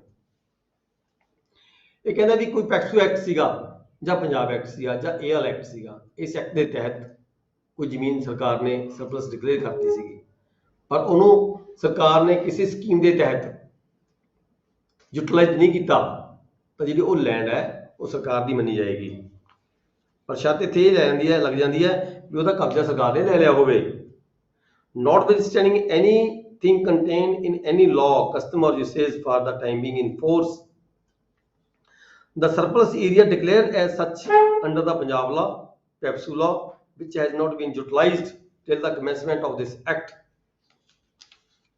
इस एक्ट की commencement तक यूटिलाइज नहीं किया गया सरकार वालों, ठीक है। And the surplus area declared as such under this act, या इस एक्ट के तहत कोई रकबा सरप्लस डिक्लेयर किया गया होवे, तो shall on the date on which possession thereof is taken, देखो कब्जे की गल इंपॉर्टेंस है, पोजेशन की बहुत इंपॉर्टेंस रखी गई इत्थे। shall on the date on which possession thereof is taken by or on behalf of the government, ਜਦੋਂ ਸਰਕਾਰ ਨੇ ਜਾਂ ਸਰਕਾਰ ਦੇ ਬਿਹਾਫ ਤੇ ਜਿਹਨੂੰ ਕੋਈ ਅਲੋਟਮੈਂਟ ਕੀਤਾ ਗਿਆ ਰਕਬਾ ਉਹ ਕਬਜ਼ਾ ਲੈ ਜਾਂਦਾ ਹੈ West in the state government, ਤਾਂ ਉਹ ਜਿਹੜਾ ਰਕਬਾ ਹੈਗਾ ਉਹ ਕਬਜ਼ਾ ਲੈਣ ਵਾਲੇ ਦਿਨ ਤੋਂ ਸਰਕਾਰ ਦਾ ਮੰਨਿਆ ਜਾਏਗਾ। ਫ੍ਰੀ ਫਰੋਮ ਆਲ ਇਨਕੰਬਰੈਂਸਸ, ਉਹਦੇ ਤੇ ਕੋਈ ਭਾਰ ਨਹੀਂ ਮੰਨਿਆ ਜਾਵੇਗਾ। And in the case of surplus area of a tenant, ਜੇ ਕੋਈ ਰਕਬਾ ਟੇਨੈਂਟ ਦਾ ਸੀਗਾ, ਠੀਕ ਹੈ, which is included within the permissible area of the landowner, ਘਾਟਾ ਵਾਧਾ ਪਾ ਕੇ ਕੁਛ ਰਕਬਾ ਟੇਨੈਂਟ ਦਾ ਸੀਗਾ, ਉਹ ਵੀ ਮਾਲਕ ਦੇ ਪਰਮਿਸਿਬਲ ਏਰੀਆ ਦੇ ਵਿੱਚ ਆ ਗਿਆ, the right and interest of the tenant in such area shall stand terminated on the aforesaid date, ਉਸੇ ਤਰੀਕ ਤੋਂ ਜਦੋਂ ਉਹ ਕਬਜ਼ਾ ਲੈ ਕੇ ਸਰਕਾਰ ਨੇ ਕਿਸੇ ਵਿਅਕਤੀ ਨੂੰ ਜਿਹਨੂੰ ਅਲਾਟ ਕੀਤੀ ਸੀਗੀ ਉਹਨੂੰ ਦੇ ਦਿੱਤਾ, ਤਾਂ ਜਿਹੜੇ ਟੇਨੈਂਟ ਦੇ ਜਿਹੜੇ ਰਾਈਟਸ ਨੇ ਉਸੇ ਡੇਟ ਤੋਂ ਖਤਮ ਹੋ ਜਾਣਗੇ। ਨੈਕਸਟ ਪ੍ਰੋਵੀਜ਼ਨ ਹੈਗੀ ਜਿਹਦੇ ਵਿੱਚ mortgage rights, provided that where any land falling within the surplus area, ਜੇ ਕੋਈ ਜ਼ਮੀਨ ਕਹਿੰਦਾ ਸਰਪਲਸ ਏਰੀਆ ਵਿੱਚ ਫਾਲ ਕਰਦੀ ਹੋਵੇ, is mortgage with possession. Mortgage possession ਦਿੱਤੀ ਗਈ ਹੋਵੇ, ਕਬਜ਼ਾ ਦਿੱਤਾ ਹੈਗਾ, ਮॉर्गेज ਕੀਤੀ ਗਈ ਹੋਵੇ, ਸਰਪਲਸ ਏਰੀਆ ਡਿਕਲੇਅਰ ਕਰਦੀ ਹੋਵੇ, ਠੀਕ ਹੈ। Only the mortgage rights shall vest in the state government. ਦੇਖੋ ਕਬਜ਼ਾ ਕਿਸੇ ਨੂੰ ਹੋਰ ਨੂੰ ਦਿੱਤਾ ਹੋਇਆ ਹੈ, ਜ਼ਮੀਨ ਮॉर्गेज ਵਿਦ ਪੋਜੈਸ਼ਨ ਹੈ ਤੇ ਸਰਪਲਸ ਡਿਕਲੇਅਰ ਹੋ ਗਈ, ਤਾਂ ਜਿਹੜੇ ਉਹ ਮॉर्गेज ਰਾਈਟਸ ਨੇ ਨਾ ਉਹ ਸਰਕਾਰ ਦੇ ਬਣ ਜਾਣਗੇ। ਕਬਜ਼ਾ ਲੈ ਕੇ ਕਿਸੇ ਹੋਰ ਨੂੰ ਦਿੱਤਾ, ਆਪਾਂ ਕਈ ਵਾਰੀ ਦੇਖਦੇ ਹਾਂ ਆਪਣੇ ਜਮ੍ਹਾਂਬੰਦੀਆਂ ਦੇ ਵਿੱਚ ਲਿਖਿਆ ਹੁੰਦਾ ਮੁਰਤਹਿਨ ਸਰਕਾਰ।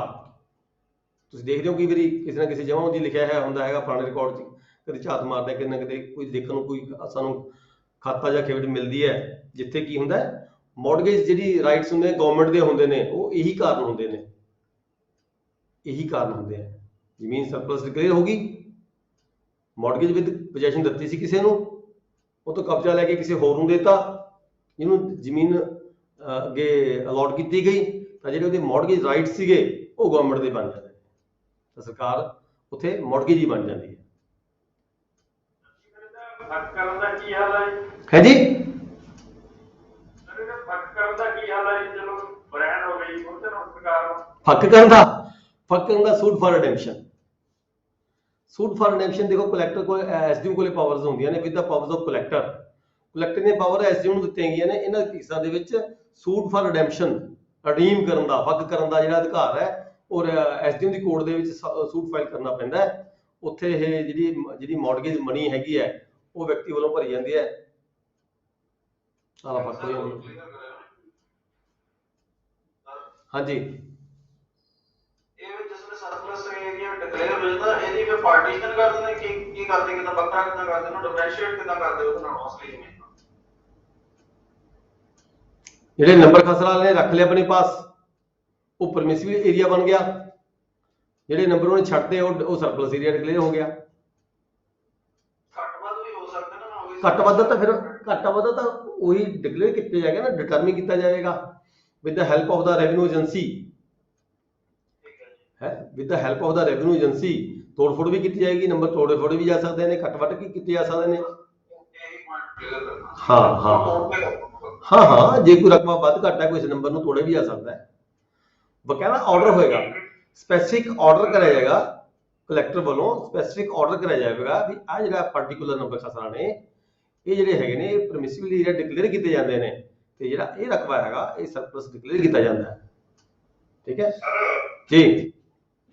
ਜਿਵੇਂ ਮਤਲਬ 1972 ਚ ਮੰਨ ਲਓ ਮੇਰੇ ਕੋਲ 30 ਏਕੜ ਜ਼ਮੀਨ ਸੀ, ਉਹ ਤੋਂ ਬਰਾਨੀ ਸੀ, ਮੈਂ ਕਰਾ ਲਾ ਕੇ ਉਹਦਾ ਬੋਰ ਕਰਾ ਲਿਆ ਮੋਟਰ ਕਰ ਲਈ, ਕਿ ਹੁਣ ਉੱਤੇ ਕੀ ਐਕਟ ਲਾਗੂ ਹੋਊਗਾ ਜਾਂ ਮਤਲਬ ਉਹ 30 ਏਕੜ ਹੀ ਮੰਨਿਆ ਜਾਊਗਾ? ਨਹੀਂ, ਅੱਜ ਦੀ ਡੇਟ 'ਚ ਦੇਖਿਆ ਜਾਏਗਾ ਜੀ, ਵੈਲਿਊਏਸ਼ਨ ਅੱਜ ਦੀ ਡੇਟ 'ਚ ਪਏਗੀ। ਜਦੋਂ ਵੀ ਆਰਡਰ ਹੋਣਾ ਹੈ, ਜਦੋਂ ਵੀ ਸਰਪਲਸ ਡਿਕਲੇਅਰ ਕੀਤੀ ਜਾਣੀ ਹੈ, ਉਸ ਵੇਲੇ ਦੇਖਿਆ ਜਾਏਗਾ, ਵੈਲਿਊਏਸ਼ਨ ਉਸ ਵੇਲੇ ਕੀਤੀ ਜਾਏਗੀ।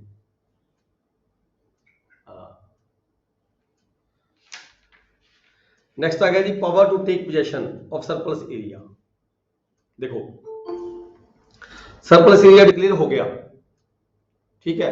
ਜ਼ਮੀਨ ਚਾਹੇ ਕਬਜ਼ੇ 'ਚ ਕਿਹਦੇ 'ਚ ਹੈ, ਚਾਹੇ ਮਾਲਕ ਦੇ ਕਬਜ਼ੇ 'ਚ ਹੈ, ਲੈਂਡ ਓਨਰ ਦੇ ਕਬਜ਼ੇ 'ਚ ਹੈ, ਚਾਹੇ ਕਿਸੇ ਟੈਨੈਂਟ ਦੇ ਕਬਜ਼ੇ 'ਚ ਹੈ, ਚਾਹੇ ਮॉर्गेज ਵਿਦ ਪੋਜੈਸ਼ਨ ਹੈਗੀ ਹੈ, ਠੀਕ ਹੈ। ਤਾਂ ਉਹਦਾ ਜਿਹੜਾ ਕਬਜ਼ਾ ਲੈਣਾ ਕਲੈਕਟਰ ਨੇ ਲੈਣਾ ਹੈ, ਤਾਂ ਕਿਵੇਂ ਲੈਣਾ ਹੈਗਾ, ਉਹਦਾ ਕੀ ਸਿਸਟਮ ਹੈਗਾ। ਸੈਕਸ਼ਨ 9 ਦੀ ਸਬ ਸੈਕਸ਼ਨ 1, ਦ ਕਲੈਕਟਰ ਮੇ ਬਾਈ ਐਨ ਆਰਡਰ ਇਨ ਰਾਈਟਿੰਗ, ਕਲੈਕਟਰ ਵੱਲੋਂ ਆਰਡਰ ਜਾਰੀ ਕੀਤਾ ਜਾਏਗਾ ਪੋਜੈਸ਼ਨ ਦਾ। ਕੀ ਹੋਏਗਾ, after N area has become surplus, ਜਦੋਂ ਕੋਈ ਏਰੀਆ ਸਰਪਲਸ ਡਿਕਲੇਅਰ ਹੋ ਗਿਆ ਕਿਸੇ ਵਿਅਕਤੀ ਦਾ, ਤਾਂ ਕਲੈਕਟਰ ਵੱਲੋਂ ਆਰਡਰ ਕੀਤਾ ਜਾਏਗਾ under the Punjab law, PEPSU law, और become surplus under this act, इस एक्ट के तहत सरप्लस होगी हुए चाहे, ठीक है। डायरेक्ट द लैंड ओनर और टेनेंट, लैंड ओनर ਨੂੰ ਡਾਇਰੈਕਸ਼ਨ ਦਿੱਤੀ ਜਾਵੇਗੀ, ਟੇਨੈਂਟ ਨੂੰ ਡਾਇਰੈਕਸ਼ਨ ਦਿੱਤੀ ਜਾਵੇਗੀ ਜੇ ਟੇਨੈਂਟ ਦੇ ਕਬਜ਼ੇ 'ਚ ਰਕਬਾ ਜਾਂ ਕਿਸੇ ਔਰ ਐਨੀ ਅਦਰ ਪਰਸਨ ਇਨ ਪੋਜੈਸ਼ਨ, ਜਾਂ ਕੋਈ ਵਿਅਕਤੀ ਹੋਰ ਕਬਜ਼ੇ ਦੇ ਵਿੱਚ ਹੈਗਾ, ਉਹਨੂੰ ਡਾਇਰੈਕਸ਼ਨ ਦਿੱਤੀ ਜਾਵੇਗੀ of such area to be deliver possession thereof within 10 days, ਵੀ 10 ਦਿਨ ਦੇ ਅੰਦਰ ਅੰਦਰ ਤੁਸੀਂ ਇਸ ਲੈਂਡ ਦਾ ਜਿਹੜਾ ਹੈਗਾ ਕਬਜ਼ਾ ਹੈ ਉਹ ਛੱਡੋ। Within 10 days of the service of order, ਜਦੋਂ ਆਰਡਰ ਦੀ ਸਰਵਿਸ ਹੋ ਜਾਂਦੀ ਹੈ ਵਿਅਕਤੀ ਨੂੰ, ਕੰਸਰਨਡ ਪਰਸਨ ਨੂੰ, on him to such person as may be prescribed in the order। Order ਦੇ ਵਿੱਚ ਦੇਖੋ ਜਦੋਂ ਆਰਡਰ ਕੀਤਾ ਜਾਂਦਾ ਹੈ ਉਹ ਆਰਡਰ ਦੇ ਵਿੱਚ ਕਿਸੇ ਜ਼ਮੀਨ ਕਿਸੇ ਨੂੰ ਅਲਾਟ ਵੀ ਕਰ ਦਿੱਤੀ ਜਾਂਦੀ ਹੈ, ਠੀਕ ਹੈ, ਵੀ ਜਿਹੜਾ ਅਲਾਟੀ ਹੈ ਵੀ ਤੁਸੀਂ ਉਹਨੂੰ ਕਬਜ਼ਾ ਦਿਓ 10 ਦਿਨ ਦੇ ਅੰਦਰ ਅੰਦਰ ਜਦੋਂ ਜਿਹੜੀ ਨੋਟਿਸ ਦੀ ਸਰਵਿਸ ਵਿਅਕਤੀ ਨੂੰ ਹੋ ਜਾਂਦੀ ਹੈ। ਫਿਰ ਕੀ ਹੈ ਜੀ, ਸਬਸੈਕਸ਼ਨ 2 ਹੈਗੀ ਹੈ 9 section the subsection 2, if the land owner ਔਰ ਟੇਨੈਂਟ ਔਰ other person in possession of such area refugees, ਮਨਾ ਕਰ ਦਿੰਦਾ ਮੈਂ ਨਹੀਂ ਕਬਜ਼ਾ ਦਿੰਦਾ, ਠੀਕ ਹੈ, ਜਾਂ ਫੇਲਸ ਟੂ ਵਿਦਆਊਟ ਰੀਜ਼ਨੇਬਲ ਕਾਜ਼, ਜਾਂ ਉਹਦੇ ਕੋਲ ਕੋਈ ਹੋਰ ਕਾਰਨ ਨਹੀਂ ਹੈਗਾ, ਰੀਜ਼ਨੇਬਲ ਕਾਜ਼ ਨਹੀਂ ਹੈਗਾ, ਕਬਜ਼ਾ ਦੇਣ ਤੋਂ ਇਨਕਾਰ ਕਰਦਾ ਹੈ, ਕਿਸੇ ਨਾ ਕਿਸੇ ਤਰੀਕੇ ਨਾਲ ਬਹਾਨਾ ਮਾਰ ਲੈਂਦਾ ਹੈ, ਇਹ ਜਿਹੜਾ ਆਰਡਰ ਹੈ ਇਹਨੂੰ ਮੰਨਦਾ ਨਹੀਂ ਹੈਗਾ। Made under this 1, collector may take possession of that area by force, for that purpose use such force as may be necessary, with force इनके पुलिस की हेल्प ਦੇ ਨਾਲ ਜਿਹੜਾ ਕਬਜ਼ਾ ਹੈਗਾ ਉਹ ਲਿਆ ਜਾ ਸਕਦਾ ਹੈ। ਜੀ ਸਰਪਲਸ ਤੋਂ 30 ਸਾਲ ਪਹਿਲਾਂ ਸਰਪਲਸ ਹੋਈ ਸੀ ਕਿਸੇ ਦੀ ਜ਼ਮੀਨ, ਉਹ ਬੰਦਾ ਮਰ ਗਿਆ ਹੀ, ਹੁਣ ਉਹਦੇ ਵਾਰਸਾਂ ਨੂੰ ਜਿਹੜੀ ਸਰਪਲਸ ਹੋਈ ਉਹਨਾਂ ਦਾ ਕਬਜ਼ਾ ਤਾਂ ਹੈ ਨਹੀਂ ਗਾ ਕਿਸੇ ਦਾ, ਕਬਜ਼ਾ ਕਿਹਦਾ ਹੈ? ਉਹਨਾਂ ਨੂੰ ਵਾਪਸ ਉਹਦੇ ਵਾਰਸਾਂ ਉਹਨਾਂ ਦੇ ਵਾਰਸਾਂ ਦਾ ਕਬਜ਼ਾ ਹੈ। ਹਾਂ ਦੇਖੋ ਉਹਨਾਂ ਨੂੰ ਡੀਸਾ ਉਹ ਕੋਈ ਆਰਡਰ ਕੱਢਦੇ ਤੇ ਕਿਹਨੇ ਵਾਰਸਾਂ ਨੂੰ ਵਾਪਸ ਦਿੱਤਾ ਜਾਂਦਾ ਸਰਪਲਸ ਵੜ ਕੇ ਦਾ। ਦੇਖੋ ਆਪਾਂ ਇੱਥੇ ਪਹਿਲਾਂ ਗੱਲ ਕਰ ਚੁੱਕੇ ਹਾਂ ਪੋਜੈਸ਼ਨ, ਜਦੋਂ ਤੋਂ ਪੋਜੈਸ਼ਨ ਲਿਆ ਜਾਏਗਾ ਉਦੋਂ ਤੋਂ ਸਰਕਾਰ ਦੀ ਜ਼ਮੀਨ ਮੰਨੀ ਜਾਏਗੀ। ਜੇ ਸਰਕਾਰ ਨੇ ਹੁਣ ਤੱਕ ਪੋਜੈਸ਼ਨ ਨਹੀਂ ਲਿਆ, ਗਵਰਨਮੈਂਟ ਨੇ ਜ਼ਮੀਨ 20 ਸਾਲ 25 ਸਾਲ 30 ਸਾਲ ਪਹਿਲਾਂ ਸਰਪਲਸ ਡਿਕਲੇਅਰ ਕੀਤੀ ਸੀਗੀ, ਪਰ ਸਰਕਾਰ ਨੇ ਕਬਜ਼ਾ ਤਾਂ ਲਿਆ ਨਹੀਂ ਉਹਦਾ, ਠੀਕ ਹੈ, ਜੋ ਵੀ ਮਰਜ਼ੀ ਹੈ, ਚਾਹੇ ਕਿਸੇ ਨੂੰ ਅਲਾਟ ਕੀਤੀ ਸੀਗੀ, ਚਾਹੇ ਸਰਕਾਰ ਨੇ ਕਿਸੇ ਨੂੰ ਅਲਾਟ ਨਹੀਂ ਸੀ ਕੀਤੀ, ਪਰ ਕਬਜ਼ਾ ਤਾਂ ਮਾਲਕਾਂ ਕੋਲ ਰਹਿ ਗਿਆ ਨਾ ਜੀ। ਦੇਖੋ ਇੱਥੇ ਪੋਜੈਸ਼ਨ ਦੀ ਬਹੁਤ ਵੈਲਿਊ ਹੈਗੀ ਹੈ, ਜਿਸ ਦਿਨ ਤੋਂ ਸਰਕਾਰ ਕਬਜ਼ਾ ਲੈ ਲੈਂਦੀ ਹੈ ਉਸ ਦਿਨ ਤੋਂ ਸਰਕਾਰ ਦੀ ਮਾਲਕੀ ਬਣਦੀ ਹੈ, ਜਾਂ ਜਿਹਨੂੰ ਮਾਲਕ ਨੇ ਸਰਕਾਰ ਨੇ ਅਲਾਟ ਕੀਤੀ ਹੁੰਦੀ ਉਹਦੀ ਮਾਲਕੀ ਬਣਦੀ ਹੈ, ਪਰ ਜੇ ਸਰਕਾਰ ਕਬਜ਼ਾ ਨਹੀਂ ਲੈਂਦੀ ਤਾਂ ਫਿਰ ਜਿਹੜੇ ਹੁਣ ਉਹਨਾਂ ਨੂੰ ਡੀਸਾ ਨੇ ਆਰਡਰ ਕਰਦੇ ਜਿਨ੍ਹਾਂ ਕੋਲ ਕਬਜ਼ਾ ਹੈਗਾ ਹੀ ਹੈ ਵਾਪਸ ਉਹਨਾਂ ਨੂੰ ਜ਼ਮੀਨ ਵਾਰਸਾਂ ਨੂੰ ਦੇ ਦੀ। ਹਾਂ ਫਿਰ ਠੀਕ ਹੈ, ਕਲੈਕਟਰ ਦੀ ਮਰਜ਼ੀ ਹੈਗੀ ਹੈ, ਨਹੀਂ ਸਰਕਾਰ ਨੇ ਉਸ ਵੇਲੇ ਕਬਜ਼ਾ ਲੈ ਕੇ ਨਹੀਂ ਸਰਪਲਸ ਏਰੀਆ ਨੂੰ ਯੂਟਿਲਾਈਜ਼ ਕੀਤਾ, ਹੁਣ ਉਹਦੀ ਜਿਹੜੀ ਫੈਮਿਲੀ ਹੈ ਵੱਡੀ ਹੋ ਗਈ, ਹੁਣ ਫੈਮਿਲੀ ਦੇ ਵਿੱਚ ਜਿਹੜੇ ਅਡਲਟ ਮੈਂਬਰ ਵੱਧ ਗਏ, ਫੈਮਿਲੀ ਦੀ ਡੈਫੀਨੇਸ਼ਨ ਚੇਂਜ ਹੋ ਗਈ, ਉਹਦੇ 'ਚ ਉਹ ਫੈਮਿਲੀ ਹੁਣ ਇੱਕ ਦੀ ਥਾਂ ਤੇ 4 ਫੈਮਲੀਆਂ ਦਾ ਰਕਬਾ ਰੱਖਿਆ ਜਾ ਸਕਦਾ ਹੋਣਾ ਬੰਦੇ ਕੋਲੇ, ਠੀਕ ਹੈ। ਮਤਲਬ ਤਾਂ ਦੇਖੋ ਮਤਲਬ ਤਾਂ ਇਹ ਹੈਗਾ ਇਨਫੈਕਟ ਜਿਹੜਾ ਰੂਲ ਆ ਬੇਸਿਕ ਲਾਅ ਕੀ ਹੈ, ਬੇਸਿਕ ਲਾਅ ਤਾਂ ਇਹ ਹੈ ਵੀ ਕਿਸੇ ਵੱਡੇ ਜ਼ਮੀਨਦਾਰ ਤੋਂ ਜ਼ਮੀਨ ਲੈ ਕੇ ਜ਼ਮੀਨਦਾਰਾਂ 'ਚ ਵੰਡ ਦਿੱਤੀ ਜਾਵੇ ਤਾਂ ਕਿ ਇਕੁਅਲਿਟੀ ਪੈਰਿਟੀ ਹੋ ਜਾਵੇ। ਹੁਣ ਇੱਕ ਫੈਮਿਲੀ ਦੇ ਮੈਂਬਰ ਹੀ ਇੱਕ ਦੀ ਥਾਂ ਤੇ ਜਦੋਂ ਫੈਮਿਲੀ ਦੇ ਮੈਂਬਰ 4 ਸੀ, ਹੁਣ ਫੈਮਿਲੀ ਦੇ ਮੈਂਬਰ ਹੀ 20 ਬਣ ਗਏ, ਤਾਂ ਫਿਰ ਇਹ ਵੀ ਕੋਈ ਵਧੀਆ ਗੱਲ ਨਹੀਂ ਹੈਗੀ ਵੀ ਆਪਾਂ ਉਹਨਾਂ ਤੋਂ ਲੈ ਕੇ ਜ਼ਮੀਨ ਕਿਸੇ ਹੋਰ ਪਾਸੇ ਸਿੱਟੀਏ, ਠੀਕ ਹੈ। ਇਹ ਸਾਰਾ ਕੁਝ ਦੇਖੋ ਕਲੈਕਟਰ ਨੇ ਦੇਖਣਾ ਹੈ, ਕਲੈਕਟਰ ਜਿਹੜੇ ਪਹਿਲਾਂ ਵਾਲੇ ਵੱਡੇ ਮਾਲਕ ਸੀ ਉਹਨਾਂ ਨੇ ਆਪਣੇ ਰਿਸ਼ਤੇਦਾਰਾਂ ਦੇ ਨਾਲ ਸਰਪਲਸ ਕਰਵਾ ਦਿੱਤੀ। ਚਲੋ ਤਾਂ ਆਪਾਂ ਦੇਖਦੇ ਹੀ ਆ, ਉਹ ਤਾਂ ਇਹ ਕੁਝ ਬਹੁਤ ਕੁਝ ਹੁੰਦਾ ਹੈ, ਆਪਾਂ ਹੁਣ ਇਹ ਵੱਖਰੀਆਂ ਜਜਮੈਂਟ ਸਹੀਆਂ ਨੇ ਕੋਰਟਾਂ ਦੀਆਂ ਅਲੱਗ-ਅਲੱਗ, ਠੀਕ ਹੈ, ਆਪਾਂ ਬੇਸਿਕ ਲਾਅ ਪੜ੍ਹ ਰਹੇ ਹਾਂ, ਠੀਕ ਹੈ, ਉਹ ਤਾਂ ਕੋਰਟ ਕੇਸ ਨੇ ਚੱਲਦੇ ਪਏ ਨੇ, ਠੀਕ ਹੈ, ਕੋਈ ਕਿਸੇ ਦੇ ਹੱਕ 'ਚ ਹੋ ਜਾਂਦਾ, ਕੋਈ ਕਿਸੇ ਦੇ ਖਿਲਾਫ ਹੋ ਜਾਂਦਾ ਹੈ, ਠੀਕ ਹੈ, ਪਰ ਆਪਾਂ ਇੱਥੇ ਜਿਹੜਾ ਪੁਆਇੰਟ ਮੇਨ ਹੈਗਾ ਬੇਸਿਕ ਪੁਆਇੰਟ ਜਿਹੜਾ ਹੈਗਾ ਉਹ ਪੋਜੀਸ਼ਨ ਦਾ ਹੈਗਾ ਵੀ ਪੋਜੀਸ਼ਨ ਨੂੰ ਮੰਦੇ ਨਜ਼ਰ ਰੱਖਣਾ ਹੈਗਾ, ਤਾਂ ਸਰਕਾਰ ਦੀ ਮਾਲਕੀ ਜਿਹੜੀ ਡਿਕਲੇਅਰ ਹੁੰਦੀ ਹੈ ਉਸ ਡੇਟ ਤੋਂ ਜਿਸ ਦਿਨ ਤੋਂ ਕਬਜ਼ਾ ਲਿਆ ਜਾਂਦਾ ਗਵਰਨਮੈਂਟ ਵੱਲੋਂ, ਠੀਕ ਹੈ ਜੀ। ਫੈਕਟਸ ਕਲੀਅਰ ਹੋ ਰਹੇ ਸਾਰਿਆਂ ਨੂੰ ਜੀ?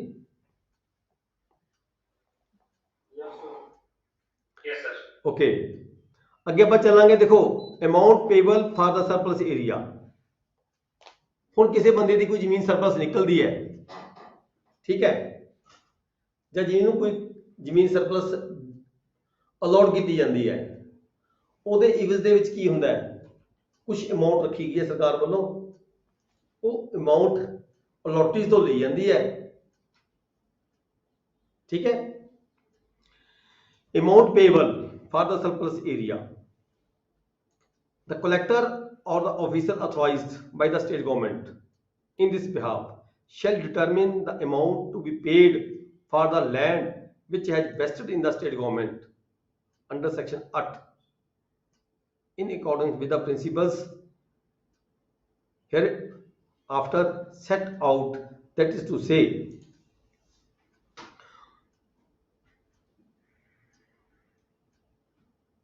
ਸਰਕਾਰ ਨੂੰ ਕੁਝ ਰਕਮ ਅਦਾ ਕੀਤੀ ਜਾਵੇਗੀ ਕਿਹਨਾਂ ਵੱਲੋਂ, ਜਿਹਨਾਂ ਨੂੰ ਜ਼ਮੀਨ ਅਲਾਟ ਕੀਤੀ ਸੀਗੀ, ਜਿਹਨਾਂ ਨੂੰ ਜ਼ਮੀਨ ਅਲਾਟ ਕੀਤੀ ਹੈ ਜੀ। ਉਹ ਕਿਵੇਂ ਕੀਤੀ ਜਾਏਗੀ? ਦੇਖੋ ਸੈਕਸ਼ਨ 10 ਦਾ ਜਿਹੜਾ ਸਬ ਸੈਕਸ਼ਨ 1 ਹੈ ਇਹਦੀ ਇੱਕ ਪ੍ਰੋਵੀਜ਼ੋ 1 ਹੈਗੀ ਹੈ। ਪ੍ਰੋਵੀਜ਼ੋ 1 ਚ ਕੀ ਕਿਹਾ ਗਿਆ? For the first 3 hectares of the land, ਜਿਹੜੇ ਪਹਿਲੇ 3 ਹੈਕਟਰ ਨੇ, ਮੰਨ ਲਓ ਕਿਸੇ ਬੰਦੇ ਕੋਲੇ 7 ਹੈਕਟਰ ਜ਼ਮੀਨ ਅਲਾਟ ਕਰ ਦਿੱਤੀ ਕਿਸੇ ਨੂੰ, ਠੀਕ ਹੈ ਜੀ, ਤਾਂ ਉਹਦੇ ਤੋਂ ਮੁਆਵਜ਼ਾ ਕਿੰਨਾ ਲਏਗੀ ਸਰਕਾਰ? ਕਿੰਨਾ ਮੁਆਵਜ਼ਾ ਹੋਏਗਾ? ਕਿੰਨਾ ਮੁਆਵਜ਼ਾ ਫਿਕਸ ਕੀਤਾ ਜਾਏਗਾ? ਜਿਹੜੇ ਪਹਿਲੇ 3 ਹੈਕਟਰ ਨੇ, ਪਹਿਲੇ 3 ਹੈਕਟਰਾਂ ਦੇ ਉੱਪਰ ਜਿਹੜਾ ਮਾਮਲਾ ਲੱਗੇ, ਉਹਦਾ ਜਿਹੜਾ ਮੁਆਵਜ਼ਾ ਲੱਗਿਆ 12 times of the fair rent. ਜਿਹੜਾ ਫੇਅਰ ਰੈਂਟ ਹੈ, ਫੇਅਰ ਰੈਂਟ ਕੀ ਹੁੰਦਾ ਹੈ? ਹੁਣ ਦੇਖੋ ਫੇਅਰ ਰੈਂਟ ਇੱਕ ਵੱਖਰੀ, ਪਹਿਲਾਂ ਹੁਣ ਇਹਨੇ ਫੇਅਰ ਰੈਂਟ ਦੀ ਗੱਲ ਤਾਂ ਕਰ ਦਿੱਤੀ, ਪਰ ਫੇਅਰ ਰੈਂਟ ਕੀ ਹੁੰਦਾ ਹੈ? ਫੇਅਰ ਰੈਂਟ ਇਹ ਹੁੰਦਾ ਹੈ ਜਿੰਨੀ ਪ੍ਰੋਡਿਊਸ ਹੁੰਦੀ ਹੈ ਕਿਸੇ ਖੇਤ ਦੀ, ਜਿੰਨੀ ਪ੍ਰੋਡਿਊਸ ਕਿਸੇ ਖੇਤ ਦੀ ਹੁੰਦੀ ਹੈ, ਉਹਦਾ ਜਿਹੜਾ 5th ਪਾਰਟ ਹੁੰਦਾ ਹੈ ਅਮਾਉਂਟ ਦਾ। ਮੰਨ ਲਓ ਕਿਸੇ ਖੇਤ ਦੀ ਪ੍ਰੋਡਿਊਸ ਜੋ ਅਮਾਉਂਟ ਬਣੀ, ਉਹਦਾ ਜਿਹੜਾ 1/5 ਪਾਰਟ ਹੋਏਗਾ ਉਹਦਾ ਫੇਅਰ ਰੈਂਟ ਹੋਏਗਾ, ਠੀਕ ਹੈ। ਇਹਦਾ ਹੈਗਾ ਫੇਅਰ ਰੈਂਟ ਦੀ ਪਰਿਭਾਸ਼ਾ। ਹੁਣ ਇੱਥੇ ਮੁਆਵਜ਼ਾ ਕੀ ਦੇਗਾ? ਅਲੋਟੀ ਫਸਟ 3 ਹੈਕਟਰ ਦੇ ਉੱਪਰ 12 times of the fair rent, ਜਿੰਨਾ ਫੇਅਰ ਰੈਂਟ ਬਣਿਆ ਉਹਦਾ 12 ਗੁਣਾ ਪਹਿਲੇ 3 ਹੈਕਟਰ ਤੇ, ਜਾਂ ਫਿਰ ਮੈਕਸਿਮਮ 5000 ਰੁਪੀਜ਼ ਪਰ ਹੈਕਟਰ, ਜਾਂ 5000 रुपया पर हेक्टर देगा, ठीक है जी। तो fair rent subject to the maximum of 5000। जेकर फेयर रेंट जो बढ़ जाए 5000 तो ज़्यादा बढ़ जाए, मान लो फेयर रेंट के हिसाब से जी वैल्यू है वो 6000 बन गई, पर नहीं, वो कहते मैक्सिमम 5000 तक बस एक हैक्टर के, यानी कि 3 हैक्टर है जी रकबा किसी ने अलाट किया है, तो मैक्सिमम 15000 रुपया तो लिया जाएगा, ਜਾਂ ਜੇ फेयर रेंट के अकॉर्डिंग 12000 बने, 13000 बने, तो 12-13000 लिया जाएगा, जिन्ना भी फेयर रेंट होया के हिसाब से बनती है, वैल्यू बनती है, ठीक है जी। 3 किलियां तो जे 3 हैक्टर तो वाधे रकबा तो की होएगा? 3 हैक्टर तक 12 टाइम्स, 3 हैक्टर तो ऊपर फिर अगले 3 किलियां तक, अगले 3 हैक्टर तक sorry 9 times of the fair rent, 9 times of the fair rent, ਜਾਂ मैक्सिमम 3750 रुपया पर हैक्टर के हिसाब से जी पेमेंट है मुआवजे के रूप में अलाटी तो ली जाएगी। फिर की है तीसरा पॉइंट, जे जमीन बच गई होर भी वध है, वो 3 हैक्टर एक हो गए, 3 हैक्टर दूजे हो गए, पहले 3 हैक्टर के 12 times of the fair rent या 5000 रुपये पर हैक्टर, दूजे 3 हैक्टर के उपर 9 times of the fair rent या 3750 रुपये पर हैक्टर। फिर जो कोई होर भी जमीन बच गई तो वो 6 times of the fair rent shall mean, या फिर 2500 रुपये पर हैक्टर के हिसाब से जी पेमेंट है वो ली जाएगी। फिर यदि एक एक्सप्लेनेशन दी है जी सैक्शन 10 की, की लिखा है for the purpose of subsection fair rent shall mean, अच्छा वही है मैं आप गल करके हटे हैं, fair rent mean, fair rent की वो दसी है डेफिनेशन दी है, fair rent shall mean the value of 1/5 of the gross produce of the land determined in the prescribed manner by the collector or the officer authorized in this behalf by the state government। मतलब पंजवां हिस्सा gross value, gross produce का जो पंजवां हिस्सा है उन्होंने असीं fair rent कहने हैं। अगे जी सैक्शन 10 की सब सैक्शन 2 की है जी फॉर द पर्पज ऑफ सब सैक्शन 1 द कलेक्टर और the officer authorised by the state government shall prepare a statement in such form and manner as may be prescribed and shall after following the prescribed procedure apportion the amount amongst the persons including tenants having interest in the land। देखो जी ये amount है इत्थे कहा गया है भी जी ये amount हैगी है अलॉटीज तो लैके उन्हां मालकां नूं डिस्ट्रीब्यूट की जाएगी जिन्हां दा रकबा सरप्लस डिक्लेयर किया गया as per their share, may be landowner, may be tenant, may be mortgagee with possession। जिहड़ा भी मालक हैगा जिहदी भी रकबा निकले चाहे वो किराएदार है, चाहे वो टेनेंट है, चाहे वो mortgagee with possession है, चाहे वो लैंड ओनर है, शेयर होल्डर है, उन्हां दे विचकार as per their share वो डिस्ट्रीब्यूट की जाएगी। apportion the amount amongst the persons including tenants having interest in the land, ਜਿਹਦਾ ਵੀ ਉਸ ਜ਼ਮੀਨ ਦੇ ਵਿੱਚ ਸ਼ੇਅਰ ਬਣਦਾ ਸੀ, ਉਹਨਾਂ ਦੇ ਵਿੱਚ ਇਹ ਜਿਹੜੀ ਅਮਾਉਂਟ ਹੈ ਡਿਸਟ੍ਰੀਬਿਊਟ ਕੀਤੀ ਜਾਂਦੀ ਹੈ। Wherein the surplus area, ਅੱਗੇ subsection 3, wherein the surplus area of any person mortgagee rights have vested in the state government, ਜਿੱਥੇ ਆਪਾਂ ਪਹਿਲਾਂ ਗੱਲ ਕਰਕੇ ਹਟੇ ਹਾਂ ਵੀ ਜਿੱਥੇ ਮੌਰਗੇਜੀ ਰਾਈਟਸ ਨੇ ਸਟੇਟ ਗਵਰਨਮੈਂਟ ਦੇ ਬਣ ਗਏ, ਮੌਰਗੇਜੀ ਰਾਈਟਸ ਸਟੇਟ ਗਵਰਨਮੈਂਟ ਦੇ ਬਣ ਗਏ, ਜ਼ਮੀਨ ਕਿਸੇ ਨੂੰ ਅਲਾਟ ਕਰ ਦਿੱਤੀ ਪਰ ਮੌਰਗੇਜੀ ਰਾਈਟਸ ਸਟੇਟ ਗਵਰਨਮੈਂਟ ਦੇ ਬਣ ਗਏ। The amount payable to the mortgagee shall be the mortgage money due to the mortgagee, the amount payable under this section whichever is less। ਜੇ ਉਹਦੇ ਵਿੱਚ ਜਿਹੜੀ ਮੌਰਗੇਜ ਮਨੀ ਹੈ ਉਹਨੂੰ ਵਿੱਚ ਇਨਕਲੂਡ ਕਰਦੇ ਹੋਏ ਉਹਦਾ ਘਾਟਾ ਵਾਧਾ ਕੀਤਾ ਜਾਵੇਗਾ,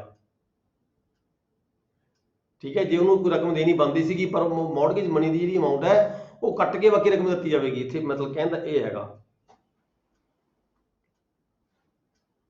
ਨੈਕਸਟ ਹੈ ਜੀ subsection 4, the amount shall be payable either in lump sum।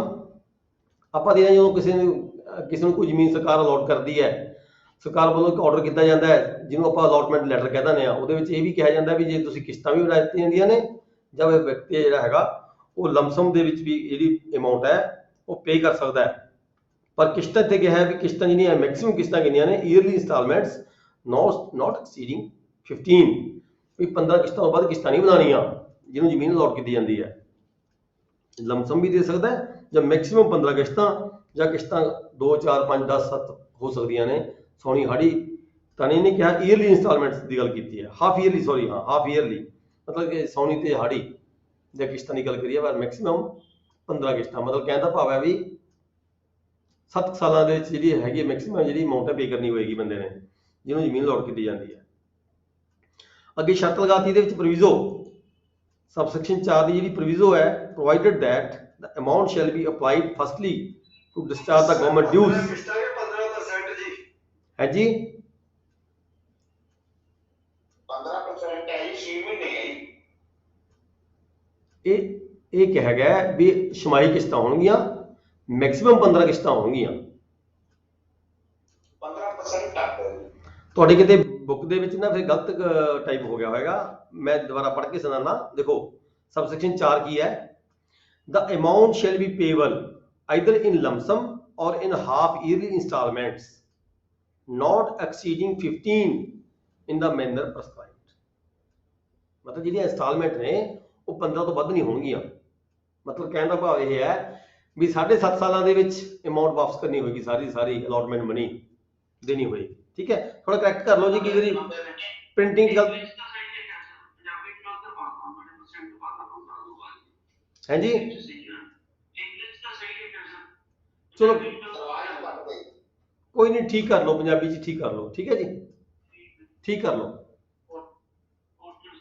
ਹਾਂ ਅੱਗੇ ਪ੍ਰੋਵੀਜ਼ਨ ਦਿੱਤੀ ਹੈ, ਕਹਿੰਦਾ provided that the amount shall be applied firstly to discharge the government dues. ਦੇਖੋ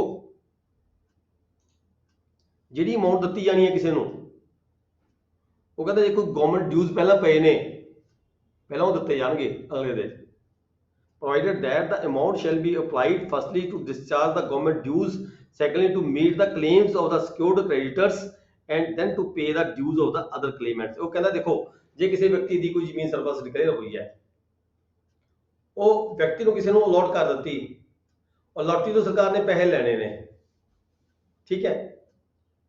ਤਾਂ ਜਿਸ ਬੰਦੇ ਦੀ ਜ਼ਮੀਨ ਡਿਕਲੇਅਰ ਹੋਈ ਸੀਗੀ ਉਹ ਅਮਾਉਂਟ ਜਿਹੜੀ ਅਲਾਟੀ ਤੋਂ ਲਈ ਜਾਣੀ ਹੈ, ਉਸ ਅਮਾਉਂਟ ਦੇ ਨਾਲ ਕੀ ਹੈ, ਉਸ ਵਿਅਕਤੀ ਨੇ ਕੋਈ ਜ਼ਮੀਨ ਜਿਹੜੀ ਬੰਦੇ ਦੀ ਜ਼ਮੀਨ ਸਰਪਲਸ ਡਿਕਲੇਅਰ ਕੀਤੀ ਹੈ, ਪਹਿਲਾਂ ਜਿਹੜਾ ਉਹਦਾ ਕੋਈ ਸਰਕਾਰ ਨੇ ਪੈਸਾ ਦੇਣਾ ਹੈ, ਪਹਿਲਾਂ ਉਹ ਸਰਕਾਰ ਦੇ ਖਾਤੇ 'ਚ ਭਰਿਆ ਜਾਊਗਾ। ਮਤਲਬ ਕਹਿਣ ਦਾ ਦੇਖੋ ਲਾਅ ਇਹ ਕਹਿੰਦਾ ਹੈ ਵੀ ਅਲਾਟੀ ਤੋਂ ਪੈਸਾ ਲੈ ਕੇ ਉਹਨਾਂ ਮਾਲਕਾਂ ਨੂੰ ਦੇਣਾ ਹੈ ਜਿਨ੍ਹਾਂ ਦੀ ਜ਼ਮੀਨ ਸਰਪਲਸ ਡਿਕਲੇਅਰ ਹੋਈ ਹੈ, ਠੀਕ ਹੈ। ਉਹਨਾਂ ਨੂੰ ਰਕਮਾਂ ਦੇਣ ਤੋਂ ਪਹਿਲਾਂ ਜੇਕਰ ਸਰਕਾਰ ਨੇ ਉਸ ਵਿਅਕਤੀ ਨੇ ਸਰਕਾਰ ਦਾ ਕੋਈ ਪੇਮੈਂਟ ਦੇਣੀ ਹੈ ਤਾਂ ਪਹਿਲਾਂ ਉਹ 'ਚ ਐਡਜਸਟ ਕੀਤੀ ਜਾਵੇਗੀ। ਦੂਜੇ ਨੰਬਰ ਤੇ ਜੇ ਉਹਨੇ ਕੋਈ firstly to discharge the government dues, secondly to meet the claims of the secured creditors, ਕਿਸੇ ਬੰਦੇ ਨੇ ਉਹਨੂੰ ਕਰਜ਼ਾ ਦਿੱਤਾ ਹੋਇਆ ਤਾਂ ਉਹਦੇ ਵਿੱਚ ਐਡਜਸਟ ਕੀਤੀ ਜਾਵੇਗੀ, and then to pay to the dues to the other claimants. ਜੇ ਹੋਰ ਵੀ ਕੋਈ ਕਲੇਮੈਂਟ ਹੈਗਾ ਰਿਕਾਰਡ ਦੇ ਮੁਤਾਬਕ ਤਾਂ ਉਸ ਕਲੇਮੈਂਟ ਨੂੰ ਵੀ ਉਹ ਜਿਹੜੀ ਅਮਾਉਂਟ ਦੇ ਕੇ ਫਿਰ ਜਿਹੜੀ ਬਾਕੀ ਰਕਮ ਬਚੀ ਹੈਗੀ ਆ ਉਹ ਮਾਲਕ ਨੂੰ ਦਿੱਤੀ ਜਾਵੇਗੀ। ਠੀਕ ਹੈ ਜੀ। ਦੈਨ ਹੈ ਜੀ ਸੈਕਸ਼ਨ 11। ਦੇਖੋ ਇਹਦੀ ਪਤਾ ਕੀ ਹੈ, ਇਹ ਸੈਕਸ਼ਨ ਜਿਹੜੇ ਹੈਗੇ ਨੇ, ਮੈਂ ਬੜਾ ਸਲੋ ਚੱਲ ਰਿਹਾ, ਇੱਕ ਇੱਕ ਸੈਕਸ਼ਨ 'ਚ ਇੱਕ ਇੱਕ ਲਾਈਨ ਜਿਹੜੀ ਹੈਗੀ ਆ ਉਹਦੀ ਵੱਖਰੀ ਵੱਖਰੀ ਵੈਲਿਊ ਹੈਗੀ ਹੈ, ਤਾਂ ਕਿ ਇਹਨੂੰ ਬੜਾ ਧਿਆਨ ਨਾਲ ਪੜ੍ਹਨ ਦੀ ਲੋੜ ਹੈਗੀ ਹੈ। ਇਹ ਜਿਹੜੀ ਆਪਣਾ ਇਹ ਸਰਪਲਸ ਐਕਟ ਹੈਗਾ। ਅੱਗੇ ਨੈਕਸਟ ਹੈ ਜੀ, ਸਰ ਪੰਜਵਾਂ ਪੇਪਰ ਨਹੀਂ ਪੜਾਉਣਾ? ਉਹ ਹਾਂ ਟਾਈਮ ਹੋ ਗਿਆ ਹੈ ਨਾ, 8:30 ਹੋ ਗਏ। ਨੈਕਸਟ ਹਾਂ ਇੱਥੇ ਆਪਾਂ ਬੰਦ ਕਰਾਂਗੇ ਜੀ ਇਸ ਨੂੰ। ਹੁਣ ਸਟਾਰਟ ਕਰਾਂਗੇ ਪੇਪਰ ਨੰਬਰ 5। ਮੈਂ ਆਪਣੇ ਕੰਮ ਦੇ ਵਿੱਚ ਖੋ ਜਾਣਾ। ਠੀਕ ਹੈ, ਠੀਕ ਕੀਤਾ ਤੁਸੀਂ ਦੱਸ ਦਿੱਤਾ। ਆਪਾਂ ਹੁਣ ਪੜਾਂਗੇ ਜੀ